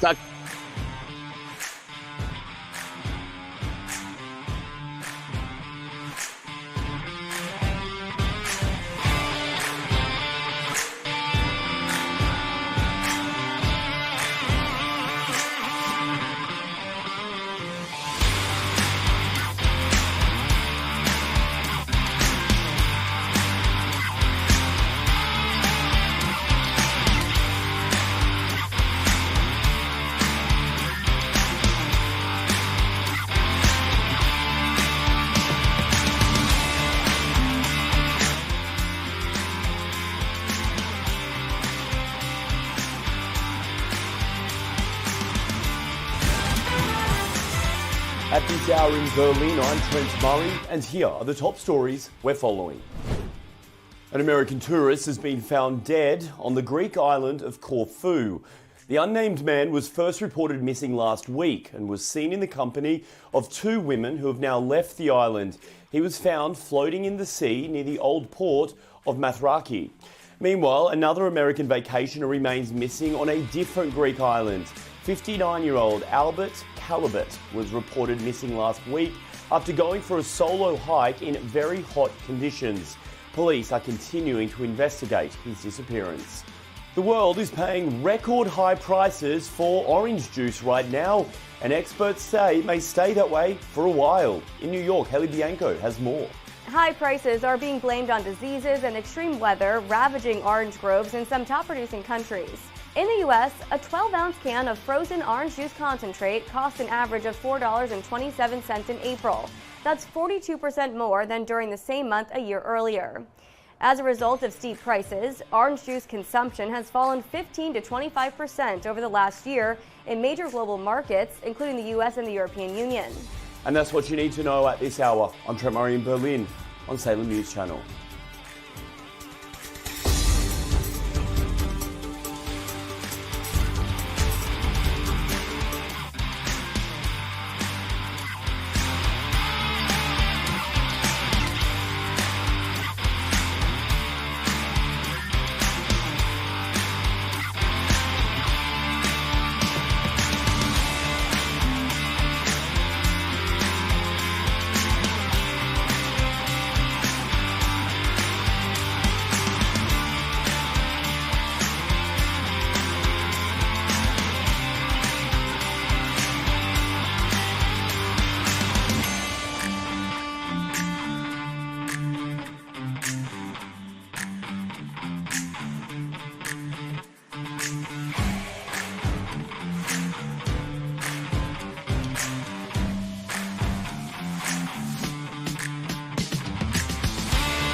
Welcome back to the Jeff and Bill Show. Let's go to Francis in Golden. Good morning, Francis.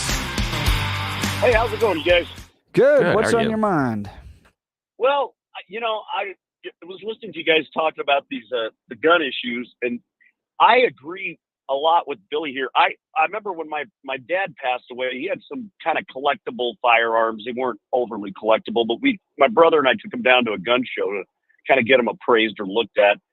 And we had never been to a gun show, but this was, a while ago. This was, almost 30 years ago, 25, 30 years ago. And the atmosphere was very much of like hunters and sport shooters and the people with the highly militaristic, kind of strange survivalist, mojo going were the ones tucked away in the corner, and they always gave you kind of the creeps.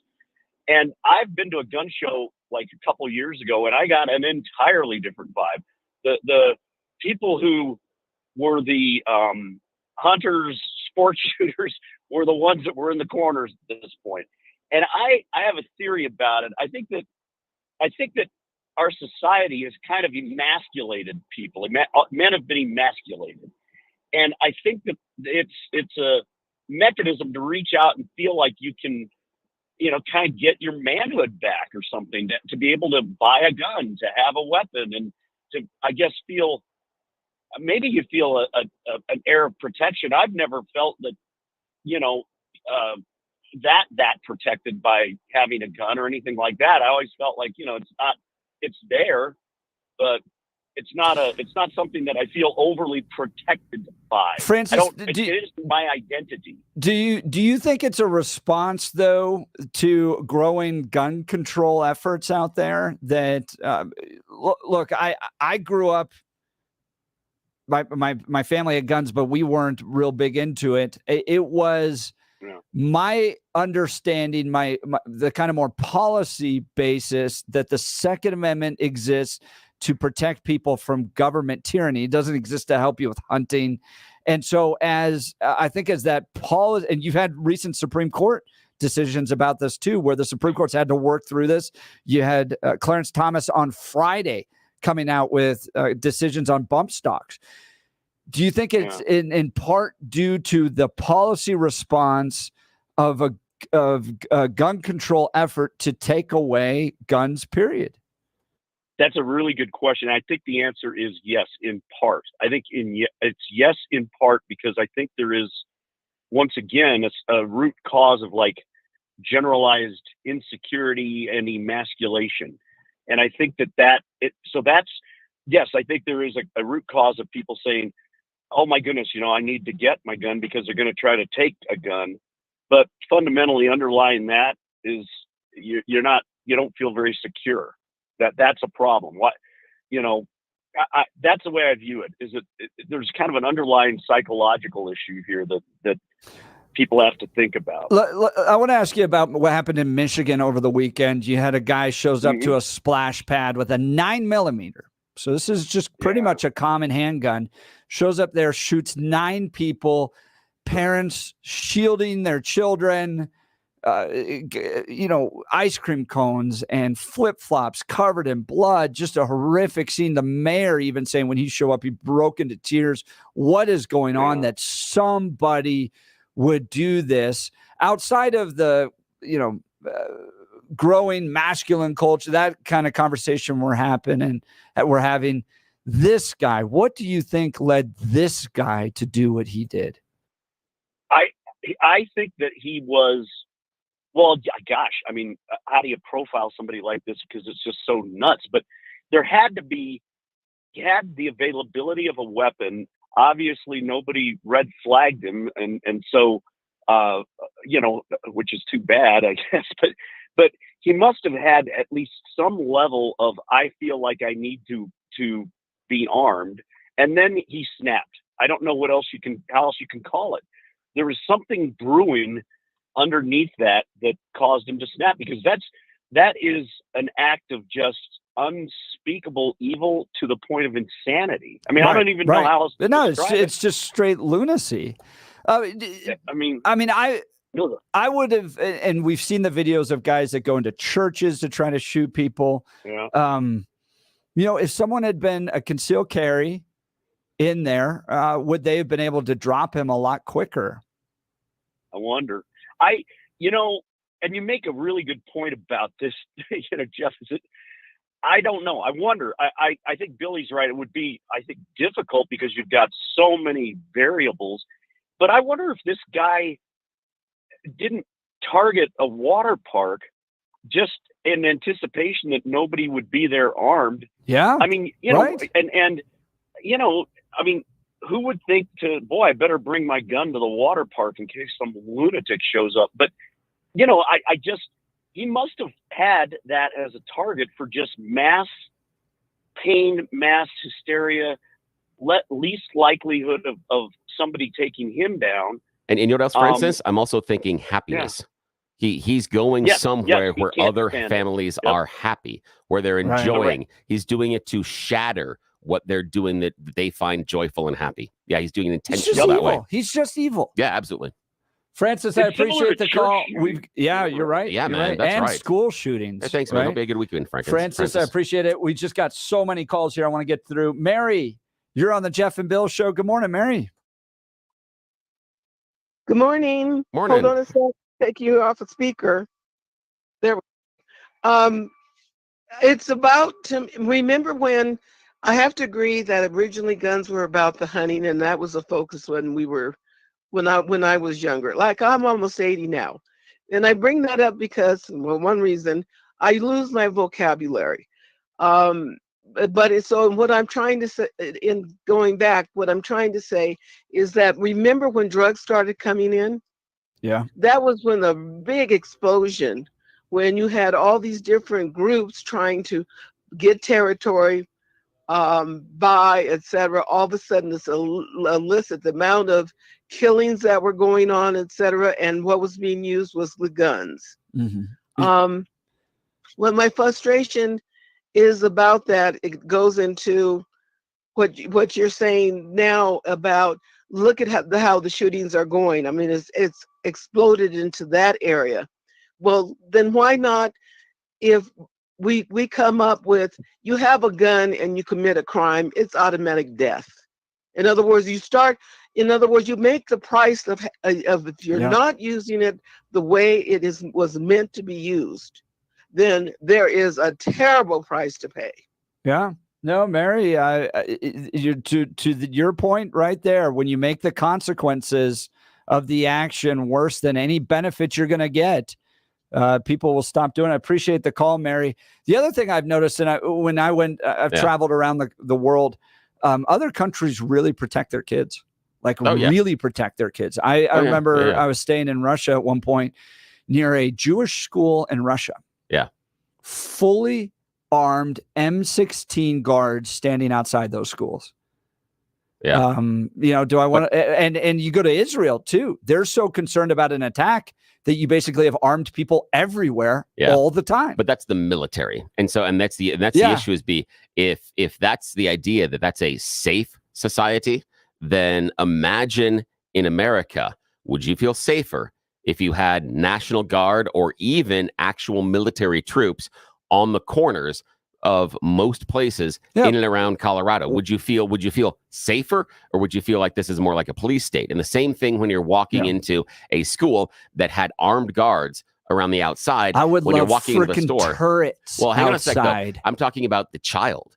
When the child is walking in, what's your impression? What's your impression of this building? What's your impression of? I think they feel safe.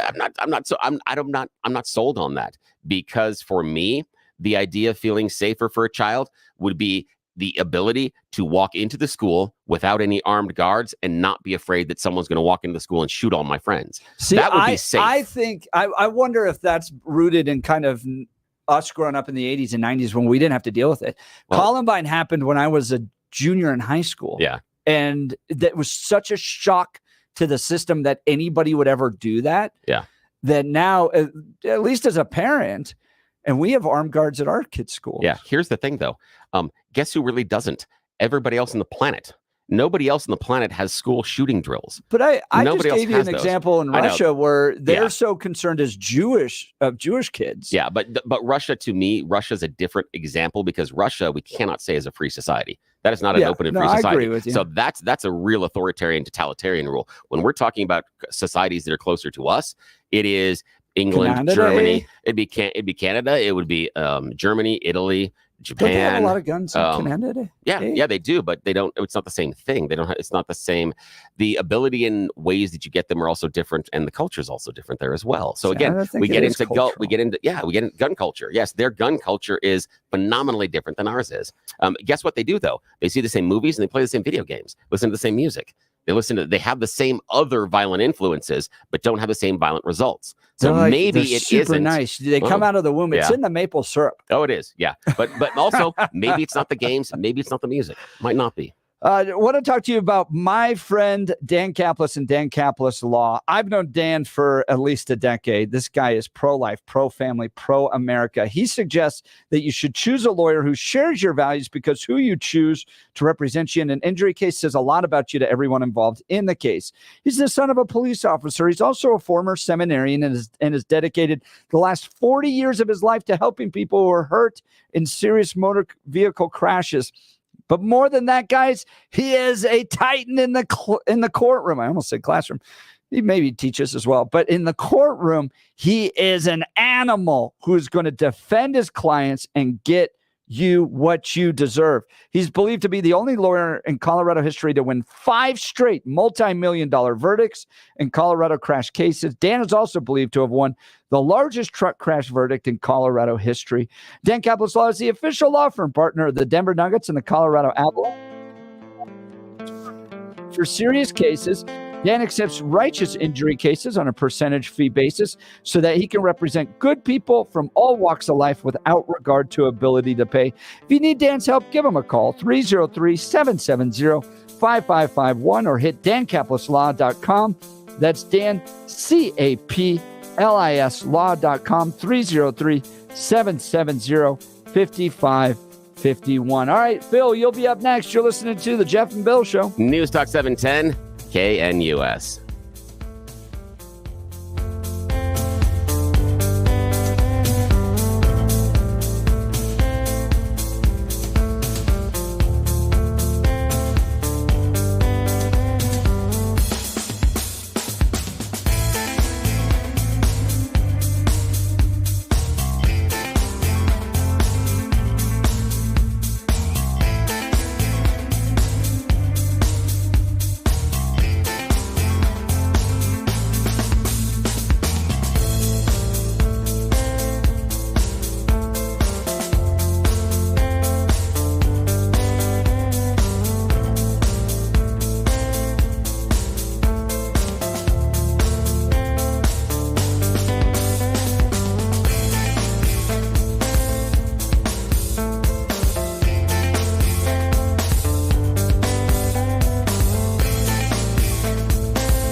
Welcome back to the Jeff and Bill Show. Great conversation we're having on an unfortunate topic. Over the weekend, there was a shooting that took place at a splash pad in Michigan. 9 people injured because some crazy loser dude shows up with a 9mm and for no reason, with no motive, nobody's targeted, just decided to shoot kids eating ice cream cones at a splash pad.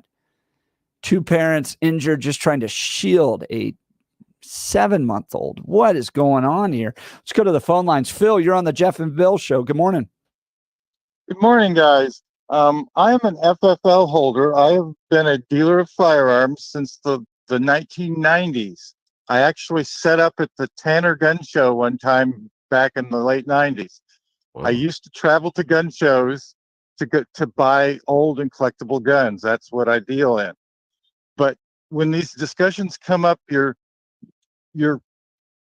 marginalizing the firearms community. There's a big spectrum of people that are gun owners. Most of them, I would bet 50%, own a firearm for defense. Their use or interest in firearms will never go beyond that gun that they have for their defense. Then it would be hunting. But beyond that, then you'd have collecting and target shooting, and then there are just what I call gun guys. They own guns. Some own 5 or 10 guns. Some own hundreds of guns. They like guns. They trade these guns freely amongst themselves. And I'm talking about the 100 or so million guns that were made before the year 2000. So we're talking about old stuff, Section 22s and single shot target rifles and shotguns and sporting guns and historical military relics, old army Phil, rifles. I got a quick question. We're almost out of time here. Do you agree with Billy that the culture has changed at these gun shows? That it's more anti-government now? The culture has changed, but the important thing is to remember there are different kinds of gun shows. If there are commercial gun shows done by a promoter, all they have is new stuff, and the old stuff is so expensive, nobody. A collectible gun show, you will see wonderful, neat pieces of history. Phil, I appreciate the call. Thanks so much. Give us a call next time we get into this topic, Phil. I'd love to chat to you more about that. Yeah, we're out of time. We're just out of time. It stinks. When we come back, John Corbliss is going to join us. He just got an award from the Second Chance Center. He's an employee here at 710 KNUS. What does that all mean? By the way, watch us on YouTube, X, and Rumble. You're listening to the Jeff and Bill Show. News Talk 710 KNUS.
It's 8 a.m. in the Mile High City on a beautiful June morning, Monday, June 17th. You've tuned into the Jeff and Bill Show on 710 KNUS. I'm your co-host, Jeff Hunt, along with Bill Thorpe, bringing you the freshest insights and hottest takes from the right, left, center, and crazy. And we want to welcome our newest listener, Kyle Clark.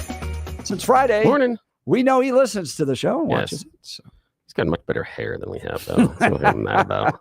That and he has a wardrobe He budget. does have a wardrobe I'm budget. That's pissed. exactly I right. gotta wear my own clothes. I mean, again, I take pride in the clothes that I do choose. That's not always the best things, but we wear our own stuff. We don't get a wardrobe budget.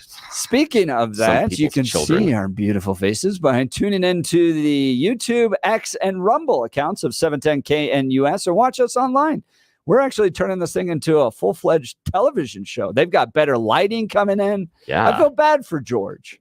He didn't get all this. He didn't at all. In fact, a friend of the show, Jerry Sonnenberg, last week when he was here on Friday was asking, Jeff's got these great lights, wonderful studio, and they kind of light me a little dim. I'm like, but you've been paying attention to the TV shows and the movies. You light the villain poorly. I'm supposed to be lit poorly. I'm supposed to look like crap. That's kind of the point here, people. But we appreciate you joining us on Rumble, YouTube, X, whatever you can. Yep. All you got to do is type in 710 KNUS and they'll take you to those proper channels. It's a beautiful day in the greatest country in history, and we're gearing up for a whole nother hour of engaging discussions, critical analysis, and most importantly, your calls and texts, because this is where Denver's voice is heard loud and clear. So get another cup of coffee, brew in Denver, and let's dive into the issues that matter most to you right here, right now. Coming up in just a second, right after the news, John Corbliss. He's a producer with 710 KNUS. He's an award winner with the Second Chance Center.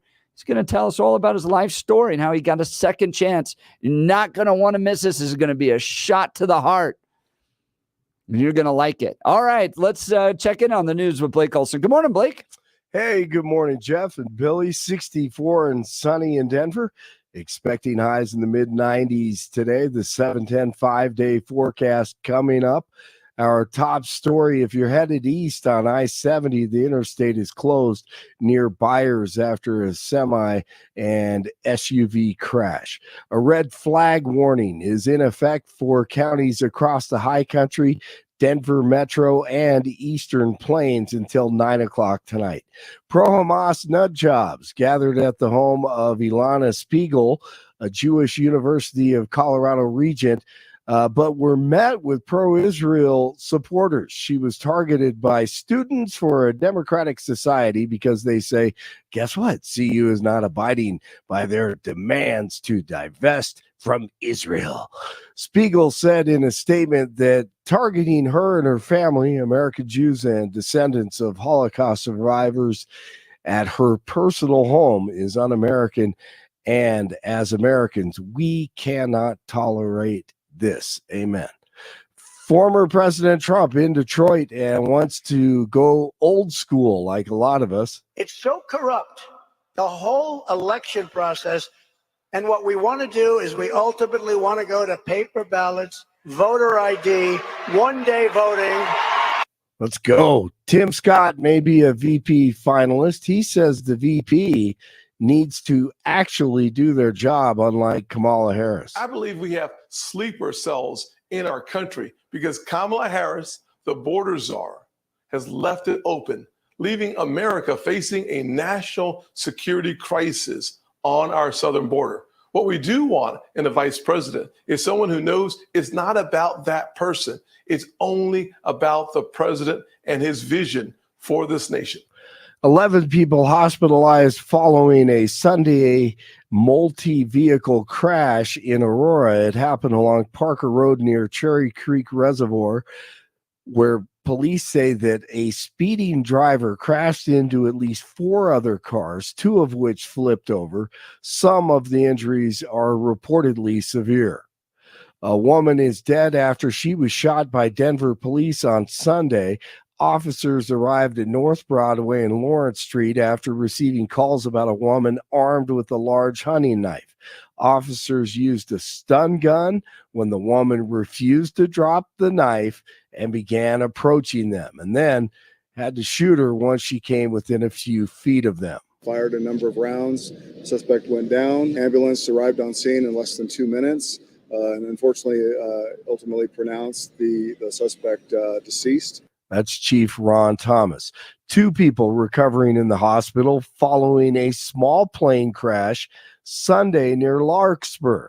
It happened along I-25, where the pilot reportedly tried to make an emergency landing, but clipped a road sign and crashed into a brushy area next to the interstate. Both people made it out of the wreckage. 3 people were found shot after a Sunday morning car chase and crash in Denver. The chase began when officers spotted an SUV with bullet holes in it at 45th and Havana. And the pursuit ended with a crash near US 36 and Pecos. The driver, a woman, and a child inside the SUV were all found suffering from gunshot wounds, and the driver ran away from the scene to a hospital. The other 2 victims were driven to a hospital, and police haven't said how they ended up shot. Bryson DeChambeau fought off Rory McIlroy to win the U.S. Open on Sunday. The Celtics go for their 18th World Championship tonight in the NBA Finals. Game 5 Stanley Cup tomorrow. Rockies start a new series tonight at Coors Field if you want to go out there tonight against the Dodgers. They lost to the Pirates last night 8-2. 62 in Glendale, 60 in Arvada, 64 in Denver.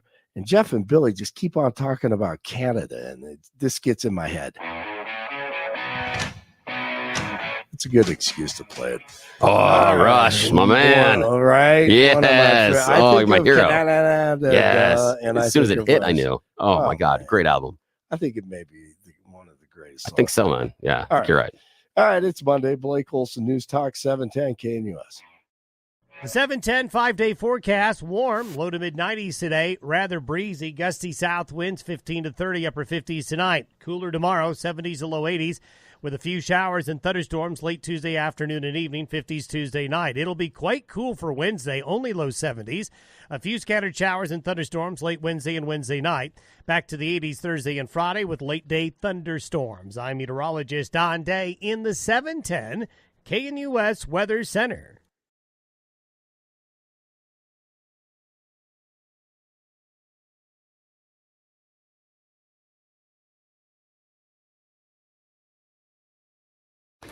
All right, joining us live in studios, John Corbliss. He's a producer at 710 KNUS, and he won a pretty big award at the Second Chance Center recently. And I'm interested in hearing your story. We just met here recently, and everybody around me, from the operations manager to other producers, you got to hear John's story. You got to hear John's story. This is amazing. And apparently Second Chance Center thinks you're big enough to get an award. So, John, really tell cool. us about your background. First of all, let's talk about the award. What was this award given for? The award was the Second Chance Center's Trailblazer Award for 2024. I brought it with me today. Yeah. You know, just Hold it up there on the let's show it off to the screen. screen. Show the people that are watching with us on YouTube, Rumble, X. See, this is why you view it. You got to watch the live program, live broadcast we're doing, because you get the extra visuals that we have here. And well, it's having processed it over way too much, which is what I always do. It really comes down to being an award for learning how to live again. When I first got my apartment through Second Chance Center, I thought, okay, great, this is it, I'm done. But God wasn't having that. So after a few months of struggle and a big deliverance from alcohol, God got me set up. I got my first job over at a pet care center, and then the opportunity to go to Colorado Media School came up. Yeah. So I took it, and here I am. And I've worked hard to change my life. Now, John, what I want to do there is I want to start with let's know. I like that. That's great tease there. That, John, you've worked so hard to change your life, and now you've got this award from the Second Chance Center. Let's jump back and let's do the Quentin Tarantino thing. Let's go back in time and let's start at the very beginning of the story. Talk to the listener about where you grew up. What was your childhood like? coming through school. Just give me a kind of an elevator sketch of John Corbliss and his life growing up. You know, it'd be easy to say that I had a miserable life, but my mom and my dad, they were good people. I was raised old school. Yeah, where in the country? Michigan. Okay, cool. I Thank grew you. up in Flint, Michigan, and my parents were old school. They, manners, respect, work and everything like that. But the problem is I was hard headed. They couldn't really control me, but I also didn't see the value of things. What do you mean by that? I didn't understand what my dad understood, but he didn't understand me either. So it never really worked out, though. My family was great. We had weeks at the Jersey Shore, regular trips to Cedar Point, places at the lake, and stuff like that. So there was no, trauma. There's nothing. I mean, my dad was very hardcore. He's old school. He was a Marine in Korea. He might have left the Marine Corps, but the Marine Corps never left him. Yeah. And you're never going to find a guy with more integrity and honor than him. And guess what? I was not that guy. I was not that person. And I was always outgoing, always always outgoing, always the big personality. I was trying to run for president when I was 7 years old. Everybody else wanted to be a fireman. I wanted to be the president of the United States. And I was hustling votes too. And you're selling votes? I was. Is that what I heard? Hustling. He was hustling. Hustling votes. votes. Well, Yeah. I was like, man, you really would have made a good politician. Yeah, he would have. My dad was a city finance director for the city of Flint, the city of Battle Creek, and others. And so we had some pretty, big people at our house, senators, congressmen, mayors, and everything like that. So I learned how to put that personality to use. I became an entertainer early on. And, even at 9 years old, I'm delivering drinks to the guests there. Nice. And hustling for president of the United States. I think a couple of times I'll trade you your vote for this drink, but I grew up in the church. I was an acolyte, a lay reader, an assistant server in the Episcopal Church. So God has always been present in my life. Now, once I got out on my own, what happened? Things changed? Well, I graduated high school. Yeah. And I really had nothing to do. I was working, but that was it. And What was that job out of high school? Just out of curiosity. The Italian Village Pizza. It was a little neighborhood pizza in Flint, Michigan, in the East Village. And it was like I held that job for 3 years, and it was a good job, but you meet people and you do things like you live on the east side of Flint. You work on cars, you drive cars, and you drink. Yeah. And you learn and part of your prowess is drinking, so wasn't too good at it first, but I changed that real quick. And I think I was addicted to the social aspect before I was addicted to the alcohol. But my parents tried, and I look back and I don't remember a lot of the hard times or the tough times in the relationship. I just remember that my parents, my mom and my dad, they're old school. They did the family thing. We were family. And I think what really set me off, though, is when my brother died. Once my brother died, he was my hero.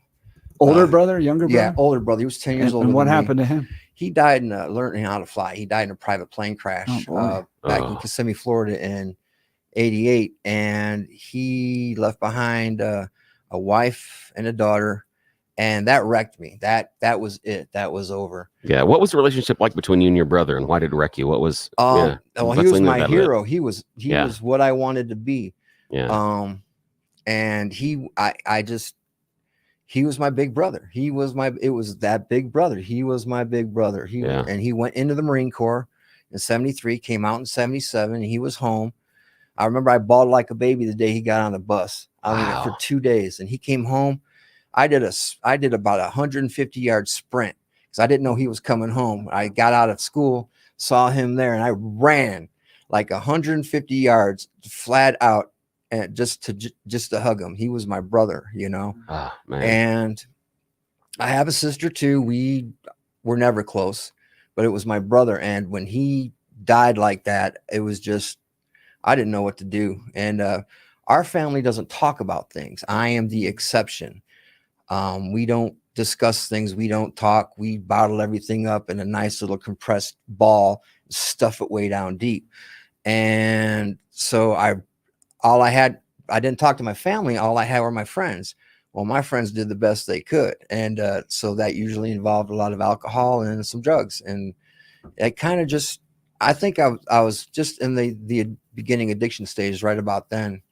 And then after that, it just kept on progressing. How oh, go ahead, Bill. Oh, no, go ahead. I was going to ask just about the stages, about starting with the alcohol and how to progress. What were the stages you went through as your addiction was growing? What was the socialization? What was the peer pressure like?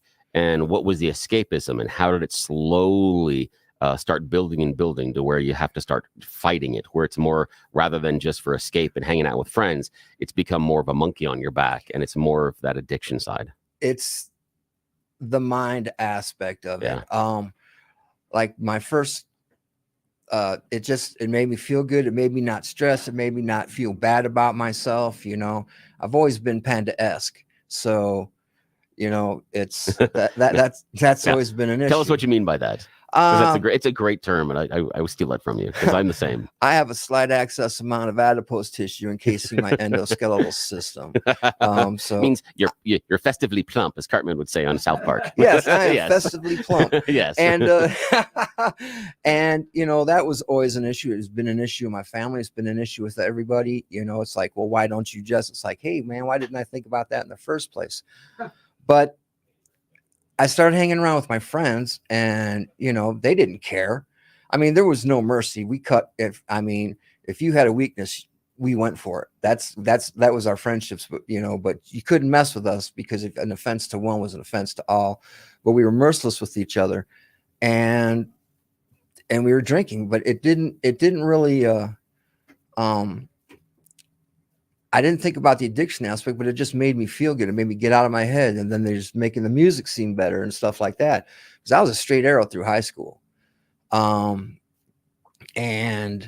then I ended up going to this bar called Poor Jake's Lounge. And I don't think they exist anymore. And I got totally, you know, the thing that where it's, you know, cheers. You always want to go where everybody knows your name. That was it. That was it right there. And the next thing you know, I'm spending just about 3 days a week there. I made sure I got there for, you know, was it $3 pitcher day, you know, and I'd have $10 in my pocket and go. And it just, that was the beginning stages, the feeling good, the not worrying about stuff, you know, and, but nobody saw the depression. I didn't even see the depression, but there was depression there. And it just was a means of escape from having to hear everybody's stuff, you know, and it just became a way of escape. How bad did it get? Well, my last run with alcohol was just after I moved into my new apartment. And I had no accountability. There was no accountability. There's nobody watching over me. And here I was, I'm like, and I already had the attitude, oh, great, this is where I'm going to spend the rest of my life. And I had just graduated a rehab, which is plenty of accountability there, but I didn't have any going in it. In less than a month, I had drank so much, so bad in my apartment that my legs gave out, and I was trapped on the floor for 3 days. My phone was dead. I could not move. And finally, it was like around about the third day, I couldn't stand up. I couldn't sit up, couldn't climb into my couch, and no one was answering for help. So I ended up, the crawl I made would be from your chair to where Bill is sitting, which is probably about 15, 20 feet, more or less. I was such a wreck. It took me 45 minutes to make that crawl. Wow. And I plugged my phone in, and then I spent the next month in the hospital learning how to walk. That was the worst it ever got. So you said you had been in rehab. So you got to a point with your drinking where you said, I need to get help. You'd gone through rehab, but the worst part came after rehab. Yeah. Wow. The worst part came after rehab. And I'm not saying that the rehab wasn't a success. I've been to several rehabs. I spent several years either as a client of Teen Challenge or a supervisor or a. And what's Teen Challenge? Teen Challenge is a faith-based discipleship program. It's 12 months that help people deal with addictions. It's worldwide. David Wilkerson started it in Brooklyn, New York, back in the 50s because of the big heroin epidemic. Okay. And I went into Teen Challenge. Matter of fact, I even graduated their ministry school, which was like a year and a half, and that was awesome too. But there was something missing. There was something absolutely missing. And then, to be honest with you, I was homeless. So, and there's really not a discharge plan for these teen challenges, which is an issue. And so I used it as a place of residence. So I probably worked at been through about 6 or 7 different teen challenges, in the bouts of sleeping on the streets or being in jail. Wow. What'd you go to jail for? Actually, let's hold that. Let's go.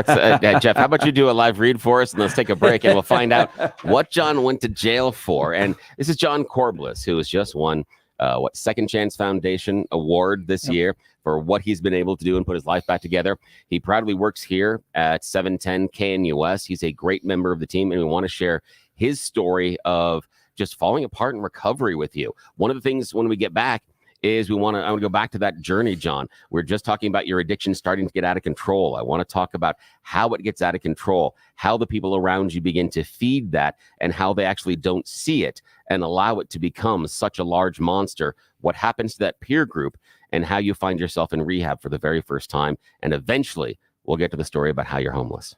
Wow. Powerful. Yeah. You guys are right on this one. Want to talk to you about advanced hair restoration. You know that the Jeff and Bill Show was named the top talk radio show by Westward here in Denver, Colorado. Well, Advanced Hair Restoration's been named the top hair restoration company. So we're in it together, and we're serving people and making the city better. Everyone always asks, what makes advanced hair restoration different? Allow me to share, along with some details on, get this, their once-a-year summer savings event. First off, Advanced Hair stands by the results, and their before and afters are second to none. With Advanced Hair, your own natural hair is guaranteed to grow. Secondly, Advanced Hair combines top-rated physicians with modern technology, creating a concierge quality experience that's hard to find elsewhere. And lastly, Advanced Hair Advanced FUE begins regrowing your own natural hair the very next day. Quick, simple, and easy. Now, if you have a flexible schedule this summer and you've been waiting to get that special savings opportunity, it's here. Advanced Hair's summer savings event will get you the most hair for your dollar. It's the best offer ever. For details and to schedule your free consultation, call 720-459-HAIR. 720-459-HAIR. One-day treatment, life-changing results. Your new hair is guaranteed to grow. Before and afters at advancedhair.com. If would love for you all to check them out. 720-459-HAIR, advancedhair.com. By the way, you want to see what John looks like now that he's all clean and looking sharp and James Bond-like? Go to our YouTube, X, or Rumble, type in 710 KNUS and join the program that way as well. All right, we'll figure out what John did that landed him in jail next. You're listening to The Jeff and Bill Show. News Talk 710 KNUS. At this hour in Berlin, I'm Trent Murray, and here are the top stories we're following.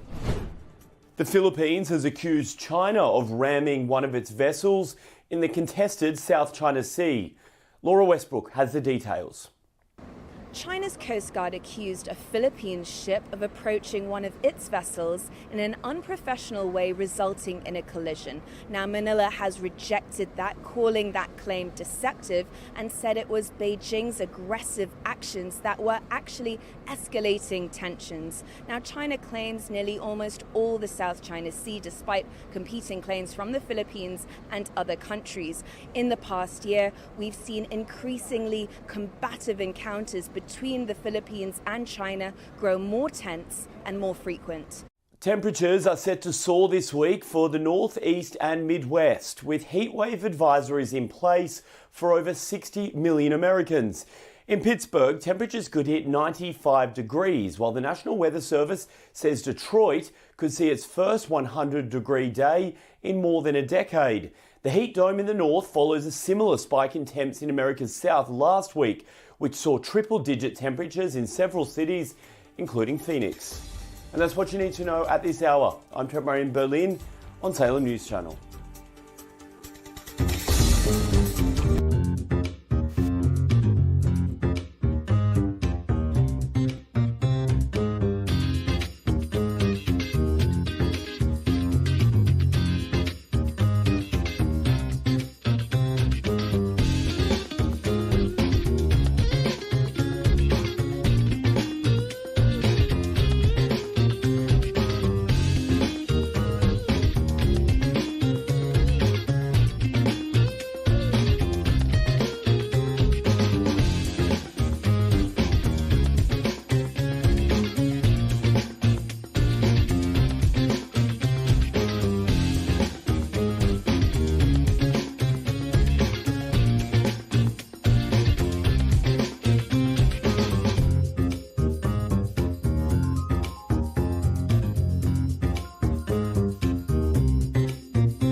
This is a conversation you do not want to miss. John Corbliss is joining us live in studio. He's a producer here at 710 KNUS and just won a big award from Second Chance Center.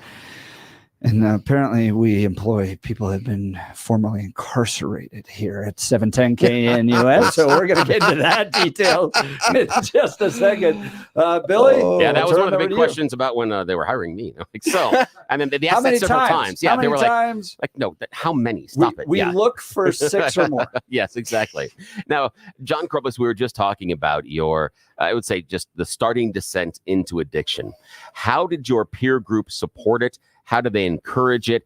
And when did you start to suspect early on that it might be getting out of control? Did it ever interfere with your life socially or your work life? What happened?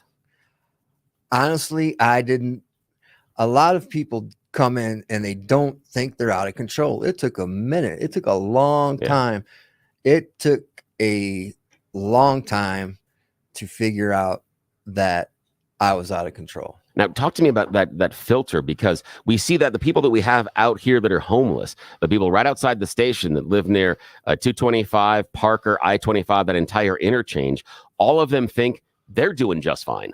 They think they're handling their addiction the best they possibly can because they're not seeking treatment for it. They think they've got a handle on it, just like you did. Talk to me about that mindset. What did you see going on, and why did you still think you were in control? Oh, the first thing about since we're talking about the homelessness aspect of it, okay?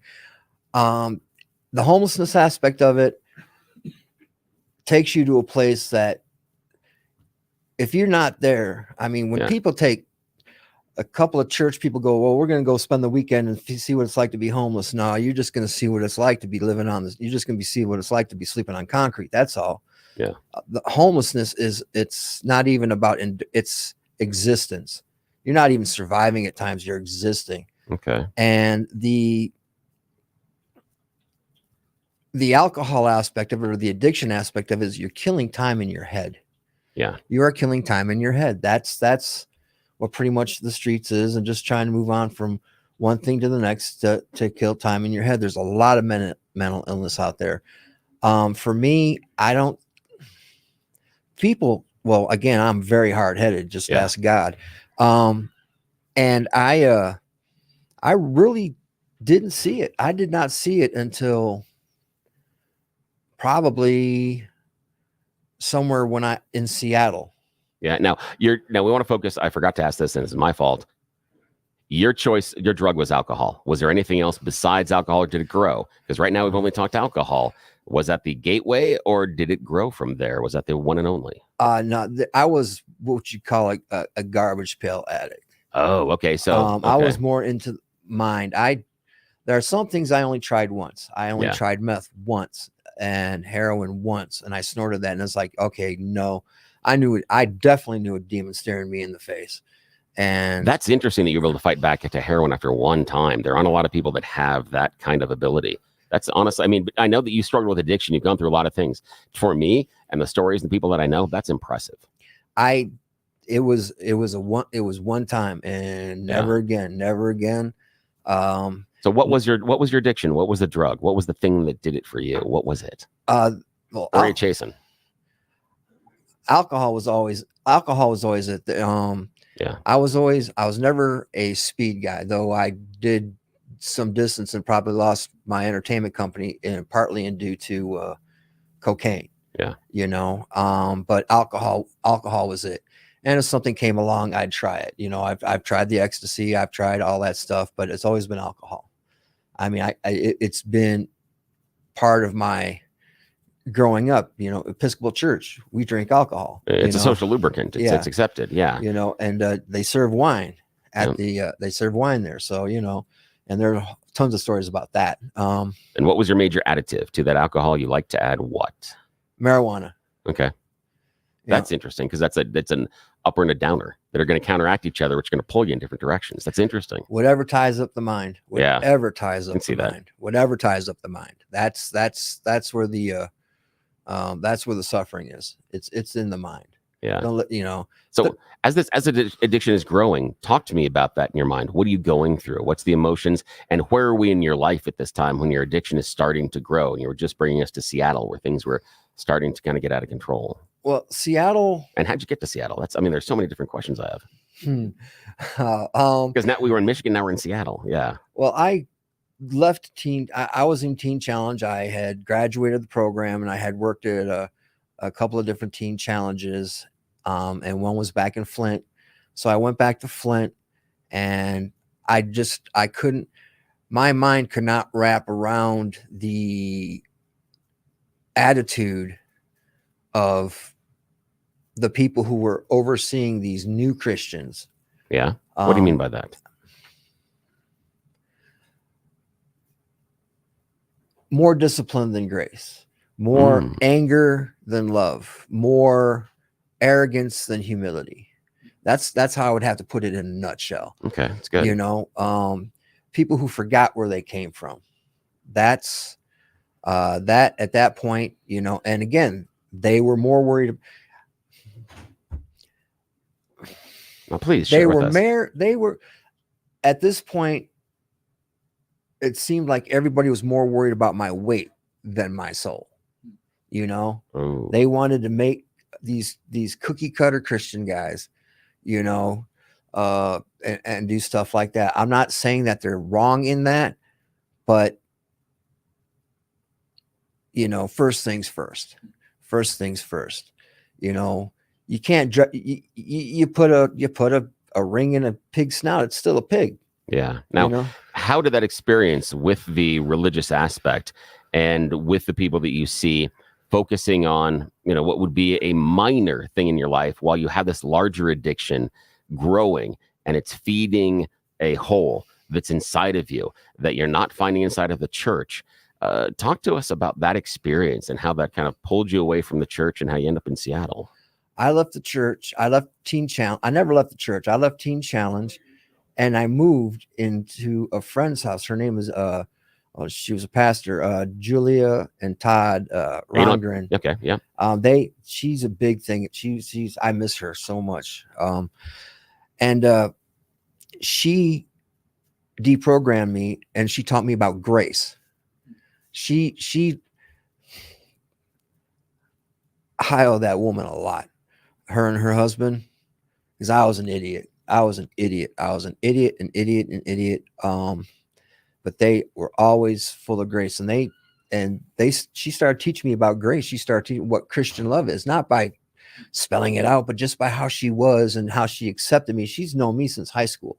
Yeah. And now I'm in my 30s, and I learned about grace. And then from there, a friend of mine who was worked with a lot of major Christian people, his name is Greg, told me that there are people here that think you need to come to Washington State, you know, and God, I said, like, okay, God, if this is true, make a way. He made a way, and I went out there. Now God is making a way, and you found the people that have grace in your life.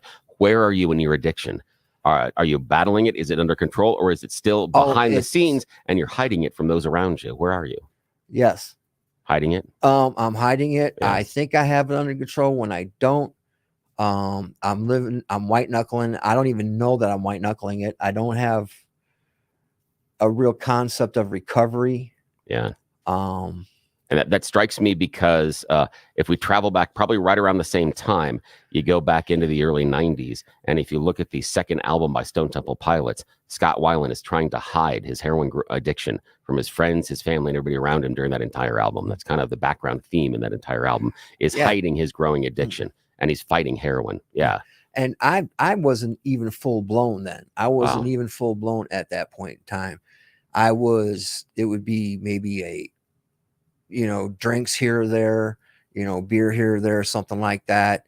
I'd meet up with some friends back in Flint, and things like that happened. And I was holding on tight. I didn't completely lose it in Flint. What happened in Washington? Well, I got to Washington. I loved Washington State. It's gorgeous. It's beautiful. I moved up to Mount Vernon with my friend Greg, and I started out just working at a pizza shop. But I moved. Okay, irony. You have an alcohol problem and you move in renting a room from a home brewer. Uh-oh. That did not Choices. go well. That did not go well. That did not go well at all. And he did some really good brewing too. And I wasn't off the rails yet there either. I wasn't off the rails until I started acting. I was doing a murder mystery dinner theater. Yeah. And from there, I met some people who owned an entertainment company called Merrymakers. And they were clowns. They were professional entertainers. They were professional entertainers, clowns, magicians, and all that. And this one guy said, "You have clown makeup all over your face." And I'm like, huh? And they trained me. And I had money. I was getting around. I was doing what I love to do, which is just making people happy. And more is better. More is better. I never showed up to a kid's birthday party or event under the influence. I never did that. I never did that. That was sacrosanct. That was But, one of my partners and I just drank, smoked weed, and there was cocaine involved, and made a bad decision about a job that I shouldn't have took, which was a karaoke host, because I'm working in a bar now. And so it went real south from there. Ooh, I think that's a good way to pause, Jeff. Maybe should we take a break, step aside? Yeah, we can. I still want to get to Yeah. why he ended up in prison. We haven't gotten to that Oh, yeah. yet. Let's do that. We will talk about how things went immediately off the rails and how John found himself in prison and homeless when we get back right after this. You're listening to the Jeff and Bill Show. News Talk 710 KNUS. Don't miss it.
diving into his details, drug addiction, alcohol addiction, homelessness. Now he's in prison. Oh my goodness. And then gets back to a place where, he's winning awards for his recovery. Billy, I'll let you take it over. Yeah, thank you. And John, we sure appreciate you spending time with us here. So now we're out in Seattle. Talk to us about how your addiction gets in the way with the entertainment company you're working with and how you end up not only homeless, but also in prison. How does that go? Well, I thought in my ego and my delusionist grandeur, I wasn't famous, but I was well known in Western Washington. I was a top entertainer. We ran one of the best rated karaoke shows in Seattle, which back then is a big thing. Yeah, because that's an Asian culture, and that's where it comes from. So early on in karaoke, Seattle was a hotbed. Oh, yeah. Real hotbed for it, yeah. And we rebuilt this show from scratch when they brought me in, and I got into the party lifestyle, and it was just, and at some point I realized that I was drinking way too much, and I was waking up feeling like crap, slamming energy drinks just to get, my day started to, do all my entertainer work. But then, I lost my business, in part because of the addiction, but in part because of September 11th, because everybody wanted to stop celebrating anything. And I did birthday parties, I didn't make my money on those, but I lost everything. And it didn't help that I really wasn't trying to save my business. I was more interested in, I went back to the same thing. Everything was stressful. I wanted out of my head. So I started drinking. I started, doing cocaine. And yeah, your business was the way to get to the addiction rather than the addiction getting away in the business. The business was functionally feeding the addiction, not the other way around, really, at that point. Yeah. Yes. That's wow. Yeah, that's exactly it. And so I ended up losing the business. I started driving motor coaches and everything like that. I lost my apartment, so I had to go to so I rented a room out, and jail actually started in Texas. Yeah, what did you do? What got you locked up the first time? I was I hold the record in San Antonio, Texas at Fort Sam Houston. I had 2 DUIs in 12 hours. Ooh, and an overachiever. Oh, yeah. Whoa, 2 in 12 hours. Now, let me tell you what that comes. And so after that, the next day I was heading out and I was heading to work, and I had quite an episode the night before, and they were like trying to stop me from leaving. So my friend's wife, that was, where I was staying at, called the MPs. So they got me, and MPs and regular police. Yeah. They don't play. They do. So I spent time in the lockup on Fort Sam Houston, and in the end, I went to trial for it. And you're talking to one of the few people who was banned from every U.S. military installation in the world. Wow. For about 90 days. Jeez. And then was that the first prison term or first prison sentence to get more? That was it. I was done there. And I finally moved to my friend Julia. I moved to Ohio. I'm a Michigander. Ohio and me don't mix. That's just the way it is. But I tried to maintain. I couldn't. And I put her and her husband through hell. And so they had to get me out of their house. So they put me in a wonderful place called the Carrying Kitchen in Urbana, Ohio. Now, it's in Urbana, Ohio, where I had my correctional facility run in. Otis from Mayberry, the town drunk. I was that guy. I got kicked out of at the end. I got kicked out of the homeless shelter, because I was back drinking and being stupid.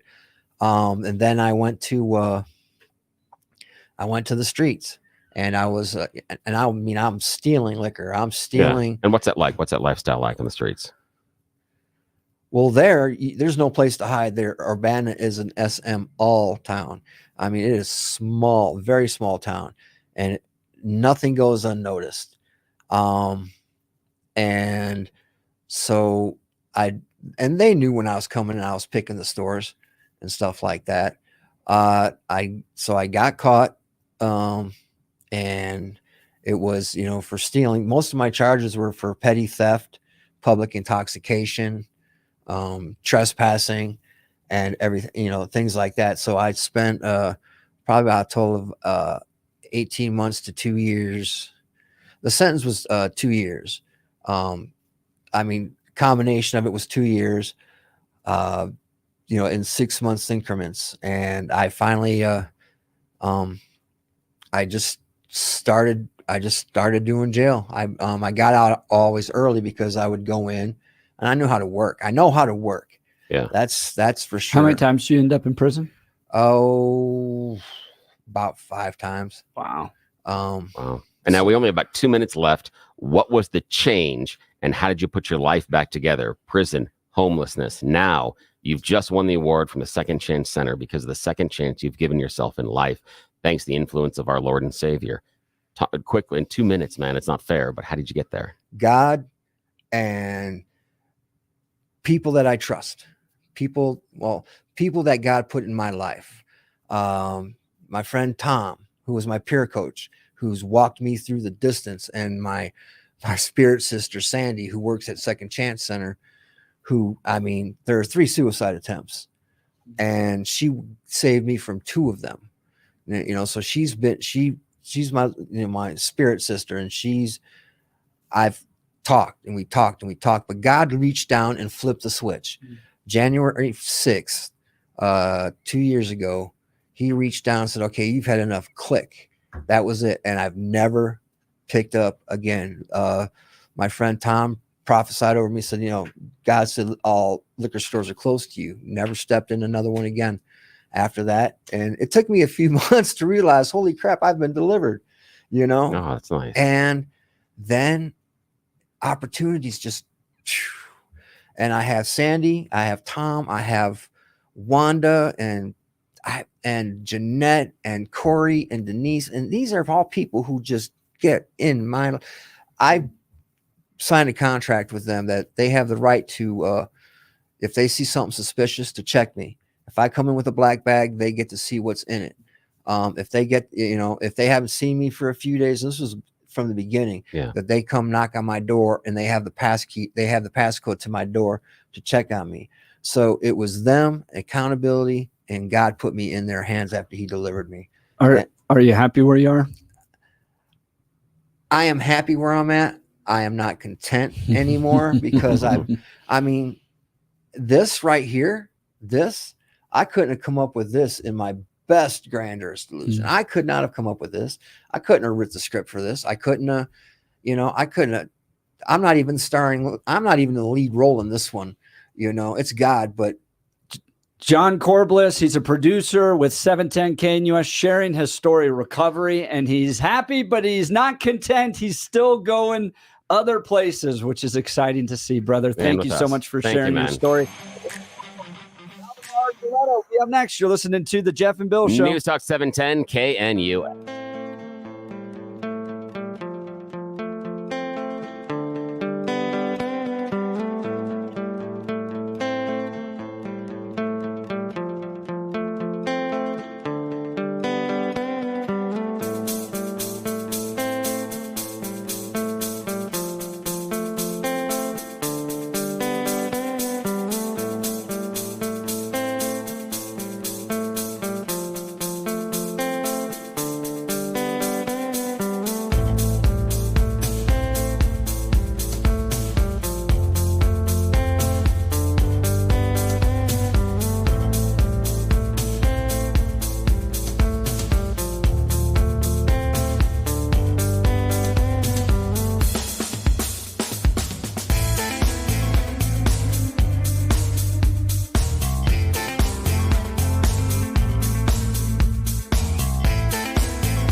It is 9 a.m. in the Mile High City, and you have tuned in to the Jeff and Bill Show, Monday, June 17th, 2024. Coming up next.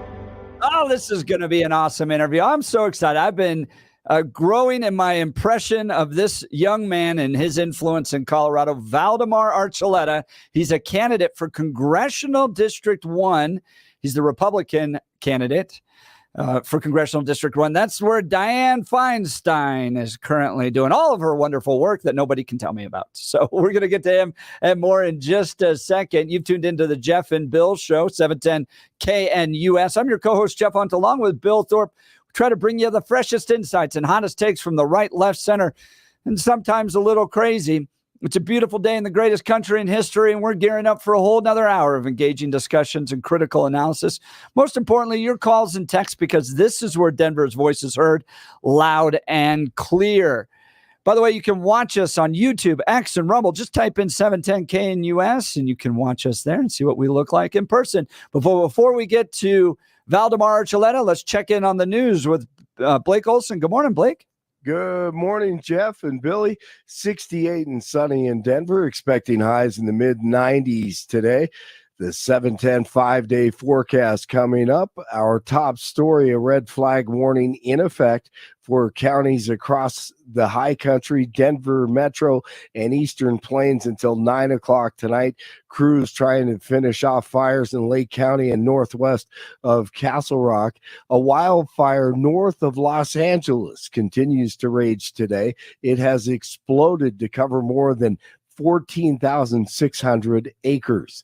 A woman is dead after she was shot by Denver police Sunday. Officers arrived at North Broadway in Lawrence to find a woman armed with a large hunting knife. Officers used a stun gun when the woman refused to drop the knife and began approaching them. Well, they shot her once, and she came within a few feet of them. Fired a number of rounds. Suspect went down. Ambulance arrived on scene in less than 2 minutes, and unfortunately, ultimately pronounced the suspect deceased. That's Chief Ron Thomas. 11 people hospitalized following a Sunday multi-vehicle crash in Aurora. It happened along Parker Road near Cherry Creek Reservoir, where police say a speeding driver crashed into at least 4 other cars, 2 of which flipped over. Some of the injuries are reportedly severe. The media talking about what a busy weekend President Biden had, but leaving out the fact that another brain freeze was seen on the stage in LA as former President Obama helped him walk off. Former President Trump in Detroit talking to black leaders. They don't like the culture craziness supported by Democrats either. And I'll keep the radical left-wing gender ideology away from our youth. Gender ideology.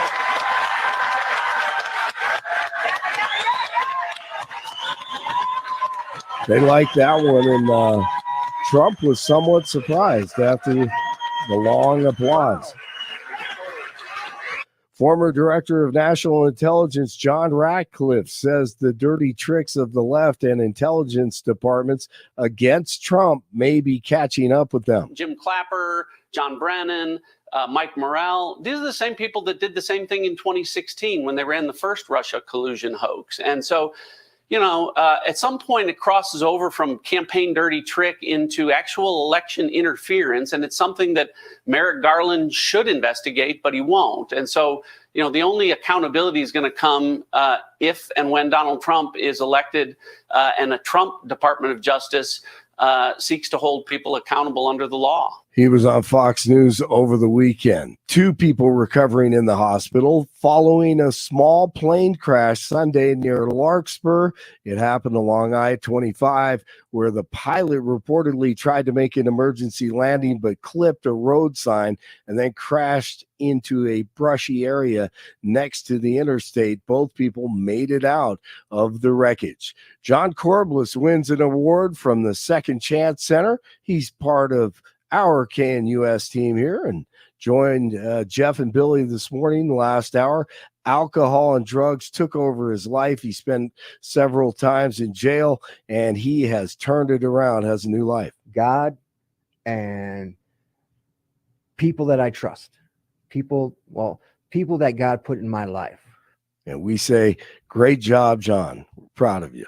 Bryson DeChambeau fought off Rory McIlroy to win the U.S. Open. Celtics go for their 18th World Championship tonight. Game 5, Stanley Cup tomorrow. Rockies start a new series tonight with the Dodgers at Coors. They lost to the Pirates last night 8-2. 66 in Littleton, 65 in Lakewood, and 68 in Denver. Jeff and Bill continue. Monday Power Hour is next. Blake Olson, News Talk 710 KNUS. The 710 5-day forecast, warm, low to mid-90s today, rather breezy, gusty south winds 15 to 30, upper 50s tonight. Cooler tomorrow, 70s to low 80s, with a few showers and thunderstorms late Tuesday afternoon and evening, 50s Tuesday night. It'll be quite cool for Wednesday, only low 70s. A few scattered showers and thunderstorms late Wednesday and Wednesday night. Back to the 80s Thursday and Friday with late-day thunderstorms. I'm meteorologist Don Day in the 710 KNUS Weather Center.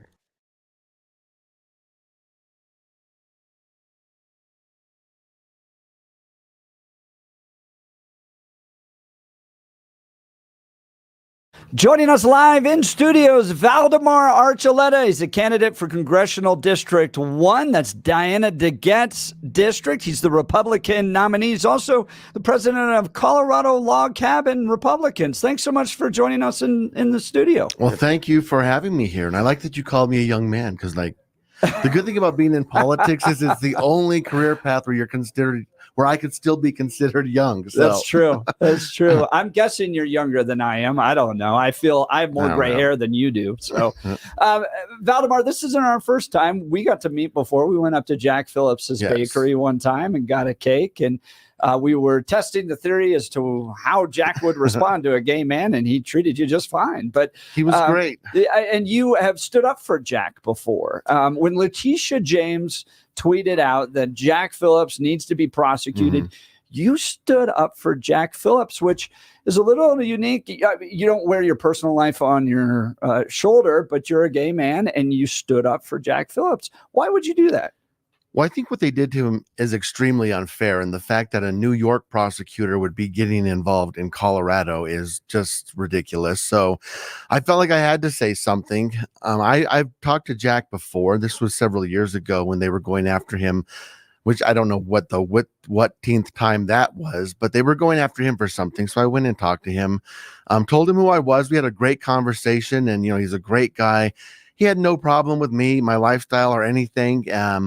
He even made us Log Cabin Republicans a cake once, which was great. He doesn't have a problem with the LGBT community. It's just specific beliefs that may go against his religion. And you know what? That's perfectly right. Everyone should have the right to their belief system. And I will stand up for that for anyone. Even if I disagree with that belief, they have the right to have that belief, and we need to stand up for one another.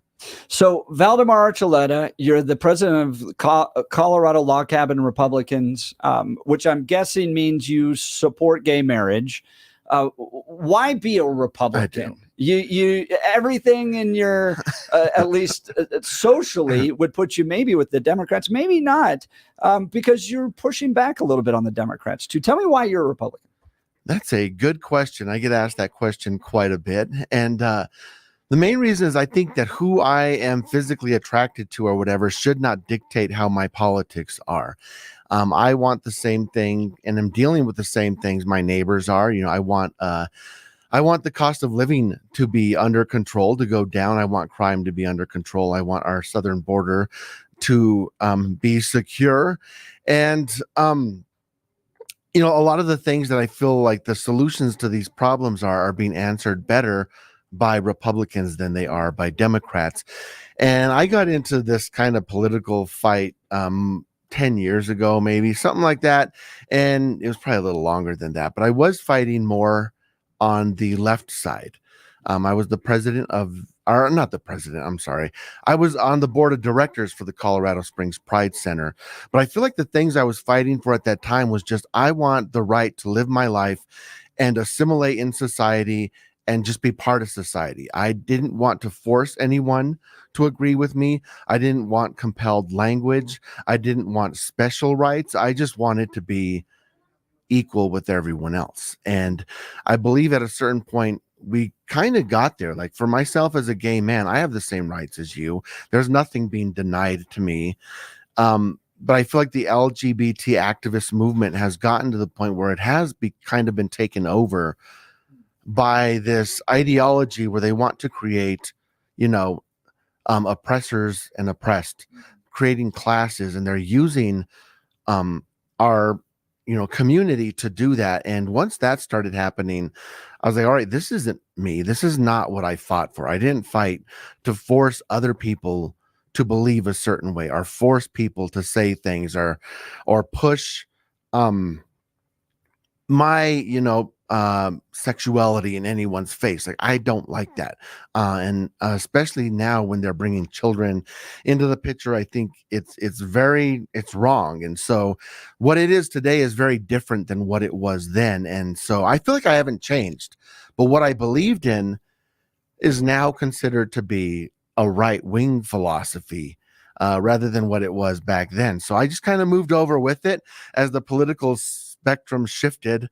I became a right-winger somehow. And I mean, you're not, I know some people have said stop at the T, right? We're going to LGB. Yeah.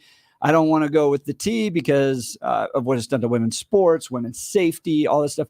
But you're not necessarily, and correct me if I'm wrong, but you're not stopping there. You just don't like, one, the promotion of this on children. Especially when it's life-changing surgeries that sterilize children.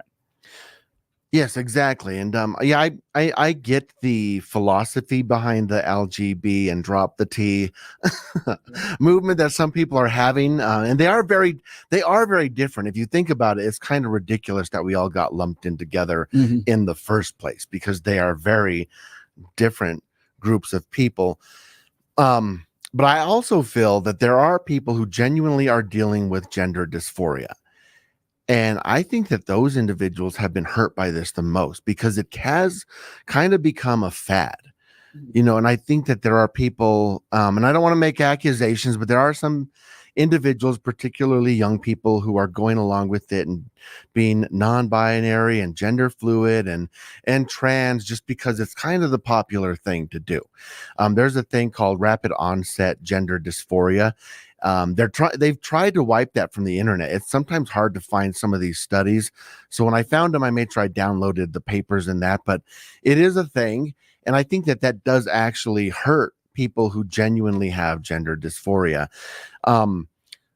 I do include them because I feel like historically the fight for LGBT rights, they've been there. And so I'm not completely throwing them out. I feel like they've been hurt just as much as the rest of us have. I mean, if you were to go to a Pride festival now, it's almost like not even about gay men. You almost don't even see representation of gay men there. It's all about gender.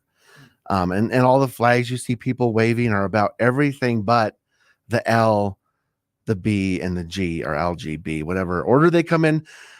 It's everything after that. So the movement has kind of been hijacked. And I think it's because they can still use that part of the community to be victims and use them to push political agendas. Whereas the first three letters, like, we're fine.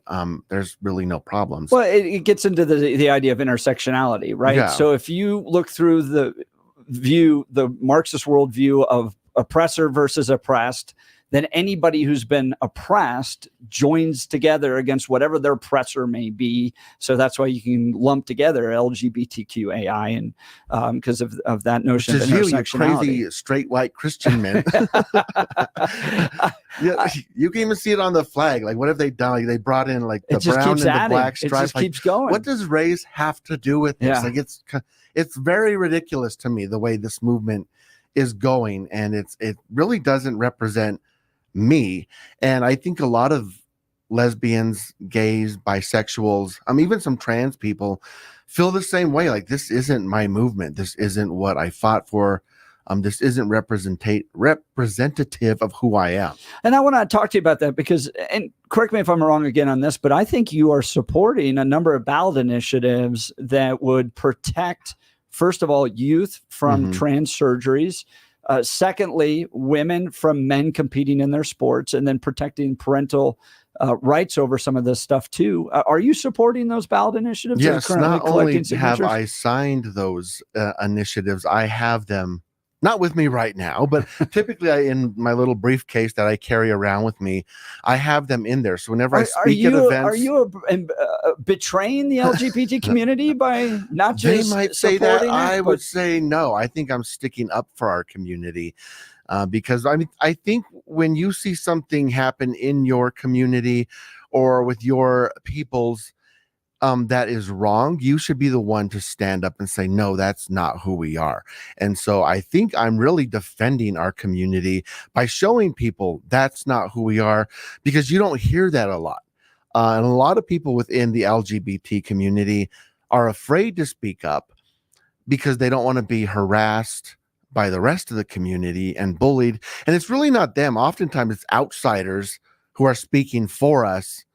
And like I said, they're using us. So there's a large group, and it's growing, and they're becoming more and more vocal. And so I'm hoping people find them and don't let them get drowned out by who I think is the minority inside this community pushing things like this. I want to pivot here, talk Dave Willaims. He's the chairman of the Colorado Republican Party. He sent out an email titled God Hates Pride.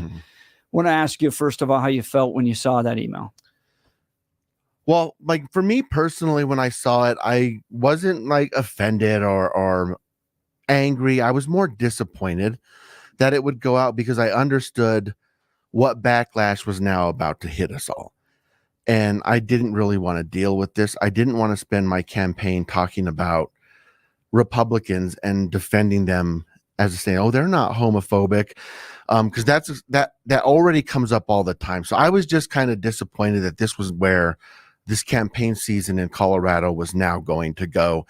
But the more I read it and I looked at it, I do have to remember that I represent more than just myself. I have a platform, and I have to speak on behalf of members of the Log Cabin Republicans and other LGBT people in Colorado, because I have had multiple people, and not just because of this, but in the past, who will call me in tears because of things they're dealing with their family or their church, and they don't feel accepted. I was at an event once where they were talking about same-sex marriage, and they were, I think, looking to push a resolution to try to get that passed. And a lesbian came up to me afterwards, and she also was crying. And she said, I thought we were past this. I thought our party, we can move on beyond this. And I also have to think about young people out there, like how many 13, 14-year-olds who are now discovering that maybe I'm gay, and they live in a household with Republican parents. What did they think when they saw this letter? Do they think they're not welcome in their house? Do they feel they're not welcome in their community? And so it goes deeper than just myself. I have to think about these individuals, and it hurts me that they had to see this.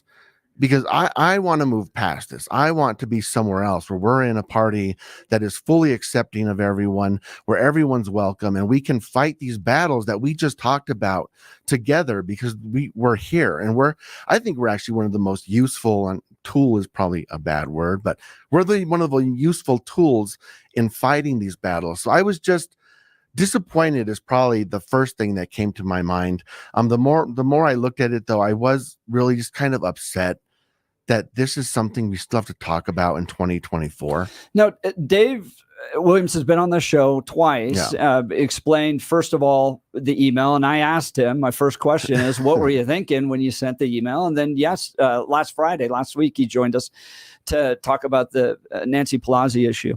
So Dave's argument is the left has gone too far and is too aggressive with LGBTQ. It is in our culture everywhere. It is pushed down in every aspect of corporate America, of athleticism. And then you go to schools, and schools want to push it upon kids. And there are things that he thinks are really genuinely evil, which is the transing of kids. and permanently sterilizing him or them. So he's frustrated by that, and it's within the Republican Party platform to stand for traditional marriage. So how do you respond to him going, it's so aggressive out there, we got to be just as aggressive back? Well, I agree with the issues, but we are not Democrats. We are not the left. We don't have the media on our side. Our approach has to be different, and there has to be a smart way of communicating. Because look at what the conversation that came from that email were not about protecting kids. They were Republicans hate gay people. So obviously there was a miss. Do you think Republicans hate gay people? I think the general Republican voters do not. I actually spoke with some of our leadership this past weekend. I was at the Rocky Mountain Gun Owners Banquet, and my question here is to individuals in our state party at the top, why should I keep defending them? When I get asked by people like, do the Republicans hate you? Why should I keep defending Republicans? I've been doing this for years, and I've been trying to build bridges with communities, and then this happens. Why should I keep defending them? They've spoken, they've put out their message. They spoke for themselves. I'm not going to say anything about that, but I will say your neighbors, your friends who are Republicans, the general Republican voters are wonderful people who do not hate me because I'm gay. They are not homophobic, and I will defend them because they've welcomed me and it's been wonderful. The problem here is communication. Like, again, there's a proper way to communicate, and I think Dave is very good at communicating to the people who already believe what he believes. But when it comes to communicating to win over people's hearts and minds, to get people to join us on our side, this was a terrible communication to them. Because now it's linked being against, the hurting of children with hating gay people. So now that our communities are going to look at these petitions and think those are anti-gay petitions, and they're not. That's completely not what this is about. But the communication is now put these two things together, and especially bringing in language and imagery of the Westboro Baptist Church. I mean, that would be like, all right, it's Black History Month. We're going to speak out about BLM, and I'm going to quote the KKK. It looks really bad. Maybe your end point or the issue you're bringing up had a point, but you missed. And, we're all imperfect. It's fine that we make mistakes, but when you make a mistake, you need to own up to it. And that's what good leadership would do. And so he thinks that he's actually going to appeal to more people that are frustrated about the LGBTQ aggressive agenda that may not traditionally come over and vote Republicans. They'll now all of a sudden see his boldness and step over. You disagree? I disagree. I don't think that that's happened. And here's one thing. I think a lot of people, when they look at this and say, oh, well, the gays are going to be mad. We're going to lose that vote, because they're not going to vote Republican now. And that's just a little group of a society. They weren't going to vote for us anyway. So when you look at the gay Republicans, you may think, oh, just a few thousand people aren't going to vote. But when you lose the gays, you also lose the women. We all have to know that stereotype of the gays and their best woman friend is true. Women and gays go together very well. And even if you look within the party, who were the first ones upset? I think the Colorado Federation of Republican Women were the first people to put out a statement, even before Log Cabin by like a week. You have Nancy Pelosi, who you have mentioned. Barbara Kirkmeyer put out a statement. Lisa Frizzell put out a statement. The women in our party were more upset than the men were. Now, I've heard from a lot of our male elected officials and candidates, but I kind of get the impression from them, they're just kind of like, I don't want to talk about this. Why is this happening? Like, why are we going down this road? Whereas the women were like, oh, you don't do that. You don't come after our gays. And they started speaking up. So across the state, the women who have a gay son, a gay brother, a gay best friend, a gay hairdresser, they took that as an attack on them. And we are often more upset when our friends are attacked than when we're personally attacked. Mm-hmm. So we just lost about bunch of female votes in the state of Colorado, because they're going to see now the Republican Party hates gay people. They're not going to vote for them because they have their gay best friend and they have their gay son or whatever, and they love them and they want to stand up for them. And you're also going to have that happen with young people, because young people know a lot more gay people than us older people do. When we went to school, we didn't have a lot of gay friends. Young people now, they have tons of gay friends they had in college, high school, whatever. They're also going to take that personally as an attack on their friends. It's not going to win people over. Talking with Valdamar Archuleta, he's a candidate for Congressional District 1. He's the Republican nominee in that race. He's also the president of the Colorado Log Cabin Republicans. All right, Val. President of college of the Colorado Log Cabin Republicans, yes. Basically Mike's version of, or Colorado's version of Mike Pence here. So, you, me. I've not met Mike Pence, so I can't judge him in that. He's not my favorite person, but social conservative. And you and I went up and met with Jack, and so we've gotten to know each other. Mm-hmm. Evangelicals make up the largest single group within the Republican Party. Evangelicals believe not just in traditional marriage, but that it's important. It's core, because we believe there's clear distinctions between male and female. We think that that's marriage, one man, one woman, pouring male and female attributes into their children is what our government should recognize. It's important. How do you and I both serve in the Republican Party if there is a party platform difference between us, both at the national level and at the state level? Are you advocating that Republicans drop their commitment to kind of social conservatism? Will you remain in it if they remain committed to it?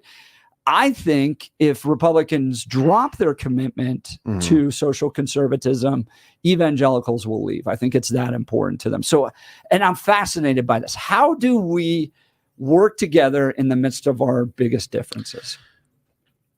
We need to understand that there's power in numbers. I read the book, was it Saul Alinsky's Rules for Radicals?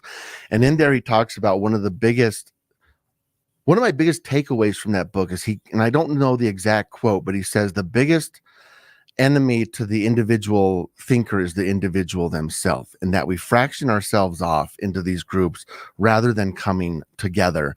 And on the right, Republicans, whatever, we do value individual thought, and that is sometimes a problem. I think that we need to look at this as none of us have the luxury of being able to say we're going to exclude people who disagree with us. Because if either one of us did that, we're not going to have the numbers to ever make a difference. And I think the biggest issues that we're facing as a country that all of us are facing are, you look at the inflation, Congress spends way too much money. That's one of the biggest things I want to take on going there is, the cost of living is going up for everyone. We see what's happening at the southern border, the crime in our country, safety. These are concerns that are immediate and that we need to address. Now, I also will stick up for everyone under the First Amendment. You have the right to believe what you believe, even if I disagree, even if it goes against who I am as a person and my lifestyle. I like you, Jeff. I hung out with, like I said, we hung out, we talked. Yeah. I have no problem with you as a person, and I'm fine that we may disagree on some of those things. I just want to remind everyone out there who's listening to us, whichever side of this argument you're on, we don't have that luxury to push people away from our party, especially in Colorado. We're just 4 seats away in the House of getting rid of that supermajority. We just need to win 4 more seats. That is possible. Or at least it was possible. I hope it still is possible. And in the Senate, they have, was it the Mighty 12, I think they call them? Yeah. I think there's only they got one seat that's keeping them from being a seat. Veto-proof. Exactly. Supermajority. That's not, and if we lose the one seat, like the left can do anything they want in Colorado. No. That one seat is what's holding this all together. I do think that this year we do have the chance to kind of gain some ground. And we can't afford to lose anybody. And that's one of the things that made me so upset about this, was not just the social aspect, but the political aspect, because I want to win.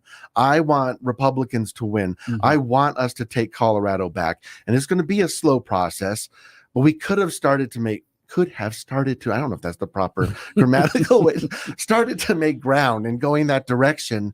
And I just fear that we're now going to start going back the other direction, because I really do think that every Democrat in this state has that email and they're just waiting to find out who their opponent is.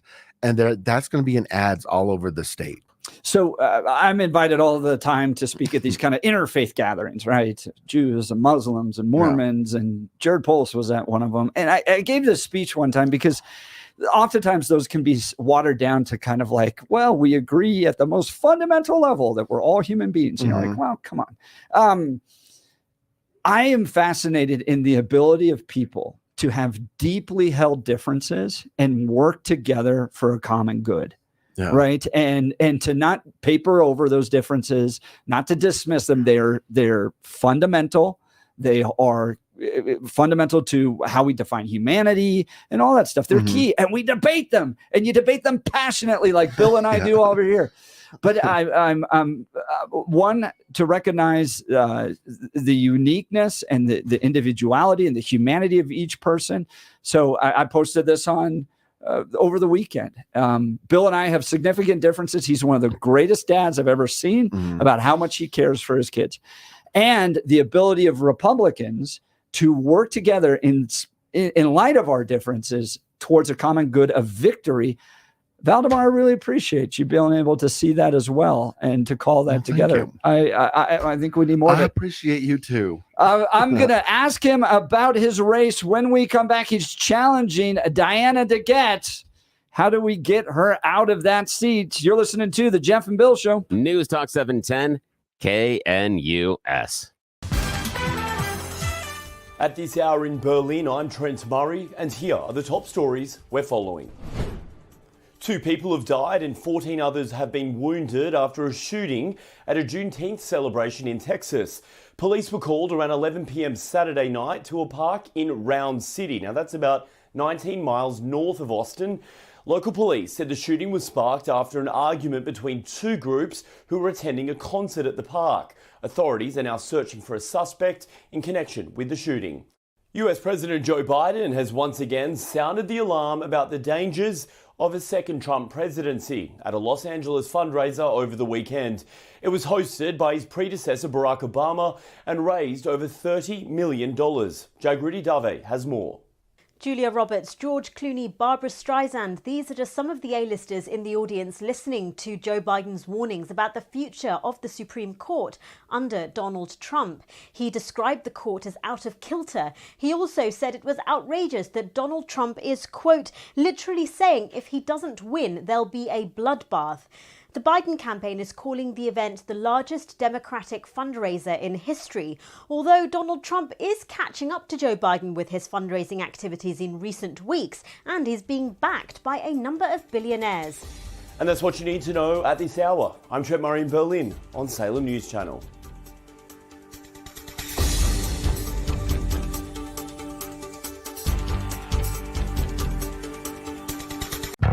Want to take your favorite radio station wherever you go? Now, there's an app for that. No matter where you are, stream your favorite shows. Tap the app to listen to podcasts, text message your favorite local hosts, call the show, get the latest headlines, and enter contests to win prizes. All in the palm of your hand. Available now for iOS and Android devices in the App Store or Google Play. And best of all, it's free. Download today.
Welcome back to the Jeff and Bill Show. We're talking with Valdamar Archuleta. He's the candidate for Congressional District 1, the Republican nominee, challenging Dinah DeGette.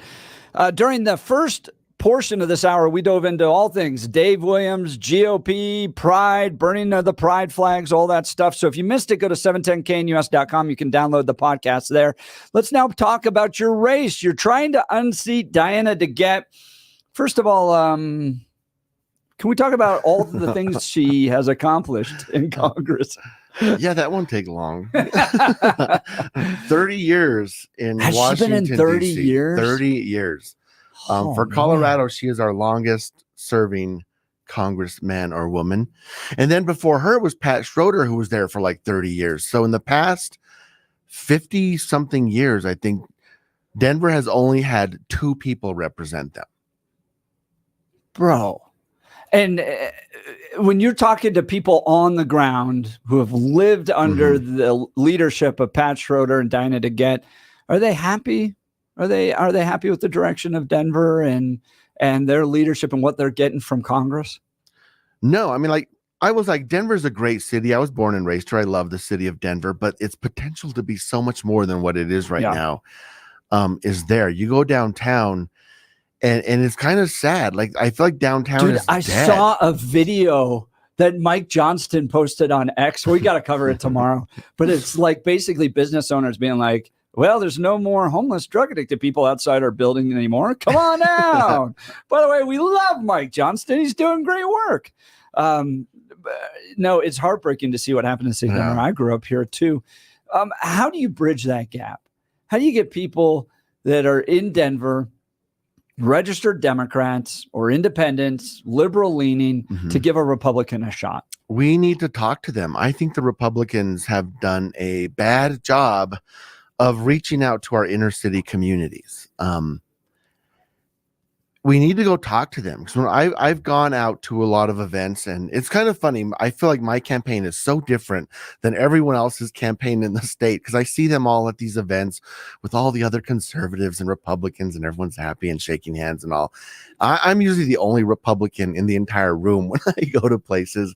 But I will say, when I talk about the issues, whatever it may be, when I talk about the solutions really as to the problem, I think people agree with me like 95% of the time.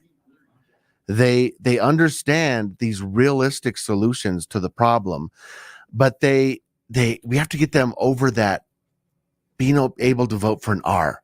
When the R comes up next to your name, you can tell it kind of turns them off. But if we get people talking about this and they start to think about it, you know what, he made sense. The solutions he brought up made sense. For example, I was at an event and they were talking about immigration. And this was a few months ago when immigration, even though it's still a problem in Denver, people aren't talking about it as much. There was a period of time when it became kind of a big issue everyone was talking about. So they had all our elected officials there, from like Bennett on down to like city council people. Well, Bennett himself wasn't there, but his representatives were there. He's got a They were all cocktail party in talking about, DC to go to. Yeah, like how we need more money to deal with this. We need more money. We need more funds. Congress isn't giving it to us. Bennett's people were like, the president can't do anything. It's all this, that, and whatever. And so I let everyone talk, and, people were raising their hand and making comments. I let everyone speak. And then towards the end, I stood up and raised my hand. And I was like, I understand we want to help people, and I'm not against that. But this influx is unsustainable and it has to be stopped. That's the first thing we need to do. How do we stop this influx at the southern border? Because even if we deal with at the time 40,000, now it's like 50,000 people, what do we do when the next 50,000 come in? And the room was really quiet, but I can see on people's faces, they were like, I'm glad somebody finally said that. Because no one was saying it. Like all their solutions are like, we just need more money, more money. Which is always the solution. I've gone to events where like the people speak, are like a lot of our Democrat representatives hate Tabor, and you can just see it when they speak. They hate Tabor, right? And when I defend it, I can again see that people are like, I'm glad someone's defending Tabor, because also people are afraid to speak up because they feel like they're going to be the only one to say this, and they don't want to make their fellow Denverites mad. I heard one guy say something once where, like, you would never hear a Republican say this. He's like, I want to be a good Democrat, but, and he said nothing. Like, he was still afraid to say what he wanted to say. Like, you would never hear a Republican say, I want to be a good Republican. They would like, screw the Republicans. This is what I want. No. Like, we're much more going back to that. I mean, what we talked about was advocate for what we want. The email that when it comes to messaging, we're not all on the same page. No, and I also think that's fine. Like, I put out a post the other day. I said, I would rather, like, infighting's okay as long as we come together at the end. Mm-hmm. Because I would rather be in a party where people speak their mind and have a debate, even if it gets a little spicy. But at the end, we come together, which, by the way, is what we have to do now. Even with this whole Dave Williams thing, whatever side you're on, we have to come together after this primary, support your candidate, whether it's the one you liked or not. But anyway, that's a side note. Then being in a party where everyone just has hive mindset and goes along without any debate. And I've seen that, and it's, in some ways, I was like, I'm kind of jealous that this whole room of 200 people are just agreeing to this and going along. But I also thought that's kind of creepy. Like, some of you have to disagree with what was just said up there. Like, not all of you can be happy with this, but they get in line and they do as they're told. And it's a little scary, but so I would prefer to be in a party where we're willing to debate each other, but we do have to come together. That is a wonderful perspective from Valdamar Archuleta, candidate for Congressional District 1 and head of the Colorado Log Cabin Republicans, here on Jeff and Bill. Since you are in the belly of the beast, we are talking about Denver. You just accurately outlined that for decades, only two Democrats have represented District 1. What I want to know is, what are the conversations that are opening up, that are changing minds, that you're reaching out to those unaffiliated and those Democrats and showing them, hey, when you walk around and you're telling your friends and family here in Colorado, and when you go on vacation, you say, I'm from Denver, you can't always proudly defend what the hell is going on in the city. And that's due in part to the mayors, the people we've elected, and in part the people in CD1, Diana DeGette. What are those lines of attack? What are the issues that people's minds and ears and hopefully votes are open to? Yeah, that's a good question. A lot of the places I've gone, I've asked people, like, what's your biggest concern? We were at Cinco de Mayo. We had a booth there, and we had this giant, like, notepad, and I was having people write down, what is your issue? What's the biggest concern to you? And by far, the biggest concern to people in Denver is the cost of living, especially housing. Now, with that, I think is a lot that can be done more so at the state level and the city level, the local level.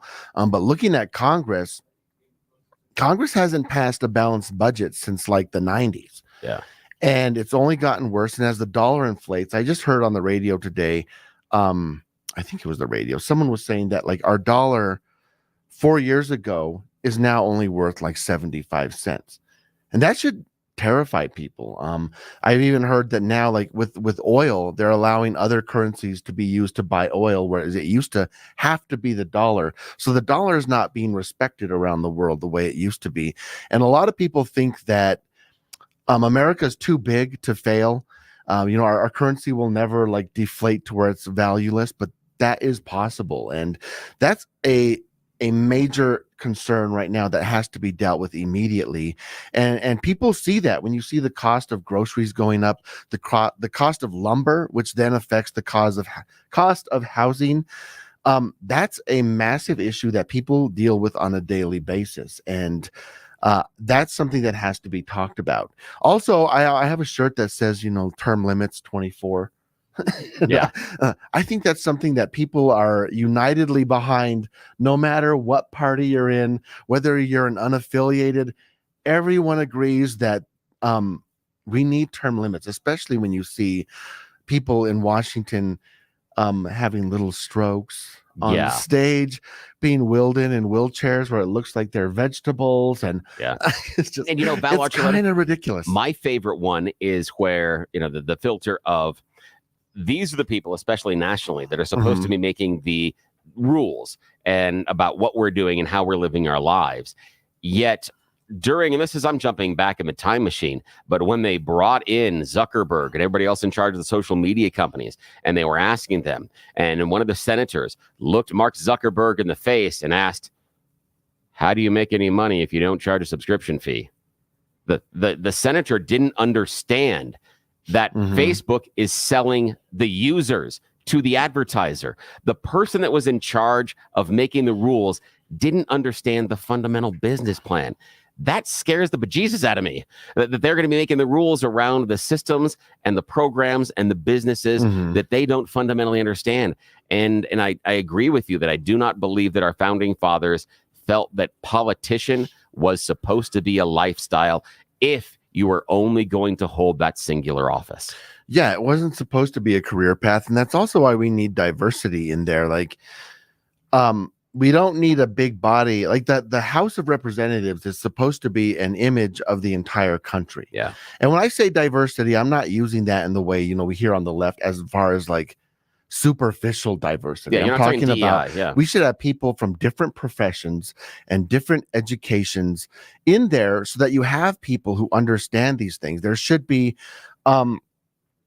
you know, people who've worked in tech, people who've worked in social media, in the media. You have people who have been construction workers. You have people who've owned businesses. You have people who are farmers. And there should be a wide variety of backgrounds in DC, in the House, to represent the people. Instead, we just have a bunch of career politicians and lawyers, and nothing against lawyers. We do need some lawyers in DC. One or two. We don't need to all be lawyers. And so we need that, because you do hear that. You hear them say things that are just dumb. And in some ways, it's not their fault. They don't know. They keep getting sent back to DC. All they know is the world of politics and the world of Washington. They've lost touch with reality, really. And so that's why we should replace them every few years and send new people who understand what's happening in the districts that they're supposed to represent. Yeah, I like the idea. Now, the question I've got, another one. Okay, this is a personal thing for me, Val. I'm going to go in this direction as a personal point of privilege. One of the issues I've got are members of Congress buying and selling stocks. There is a push right now to prevent them. You don't want to go to Congress and get rich? Come on, Val. I'm not going to ask you for a personal promise, because the only thing is that if everybody else is doing it there, I want you to get yours. If you're in Congress and you have that opportunity and everybody else is playing by those rules, man, I want you to get as much as you possibly can, because those are the rules that are available. Would you support any restrictions or limits on members of Congress buying and trading stocks and members of their family? Yes, I do. It's actually on my platform. One of the things I want to get rid of. I do admit, though, that is a difficult thing to enforce, simply because they could just have like their friend buying stocks for them, or they may try to find ways around that. But I do agree that they shouldn't be allowed to. I mean, if insider trading is illegal, how much more so is the person at the very top who's making decisions that are going to affect businesses and commerce across the country? They shouldn't be allowed to use that information as privilege to get rich off of. So I am all for getting rid of that. Talking to Valdamar Archuleta. We'll continue this conversation. You're listening to the Jeff and Bill Show. News Talk 710 KNUS.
Welcome back to the Jeff and Bill Show. Valdamar Archuleta joining us in studio. Val, thanks so much for coming in. Thank you for having me. Your website, archuletaforcolorado.com. That's spelled ARCHULETA for FOR Colorado.com. Do you see a Republican Party where you have social conservatives and gays and the LGBT community working together towards a common good? Yes, I think we really do have one now. We just are having a little spat. And so my my thought to the community out there, Republicans, whichever side of this argument you were on, let's come together now. I'm going to put this aside. I'm moving past this now. I know we talked about it today. I thought that was important, but I'm ready to move on and talk about issues. Let's come together. I'm going to work with our party, no matter who's at the top now. So, let's do it. We really do have this. We have been working together. There's no reason it should stop now. Hear, hear. I agree. Let's get some wins this November. I think that's what matters on the really important big things that this state's facing and this country is facing. Val, first of all, thanks for stepping up to run for office. That takes a tremendous amount of courage. Yeah, thanks. Thank you for knowing your principles and being willing to have a conversation and even visit with Jack Phillips. I thought that was awesome. It's a testament to your character. All right. If you missed the show, go to 710knus.com. You're listening to the Jeff and Bill Show. News Talk 710 KNUS. Brockler, Rhodes, tomorrow.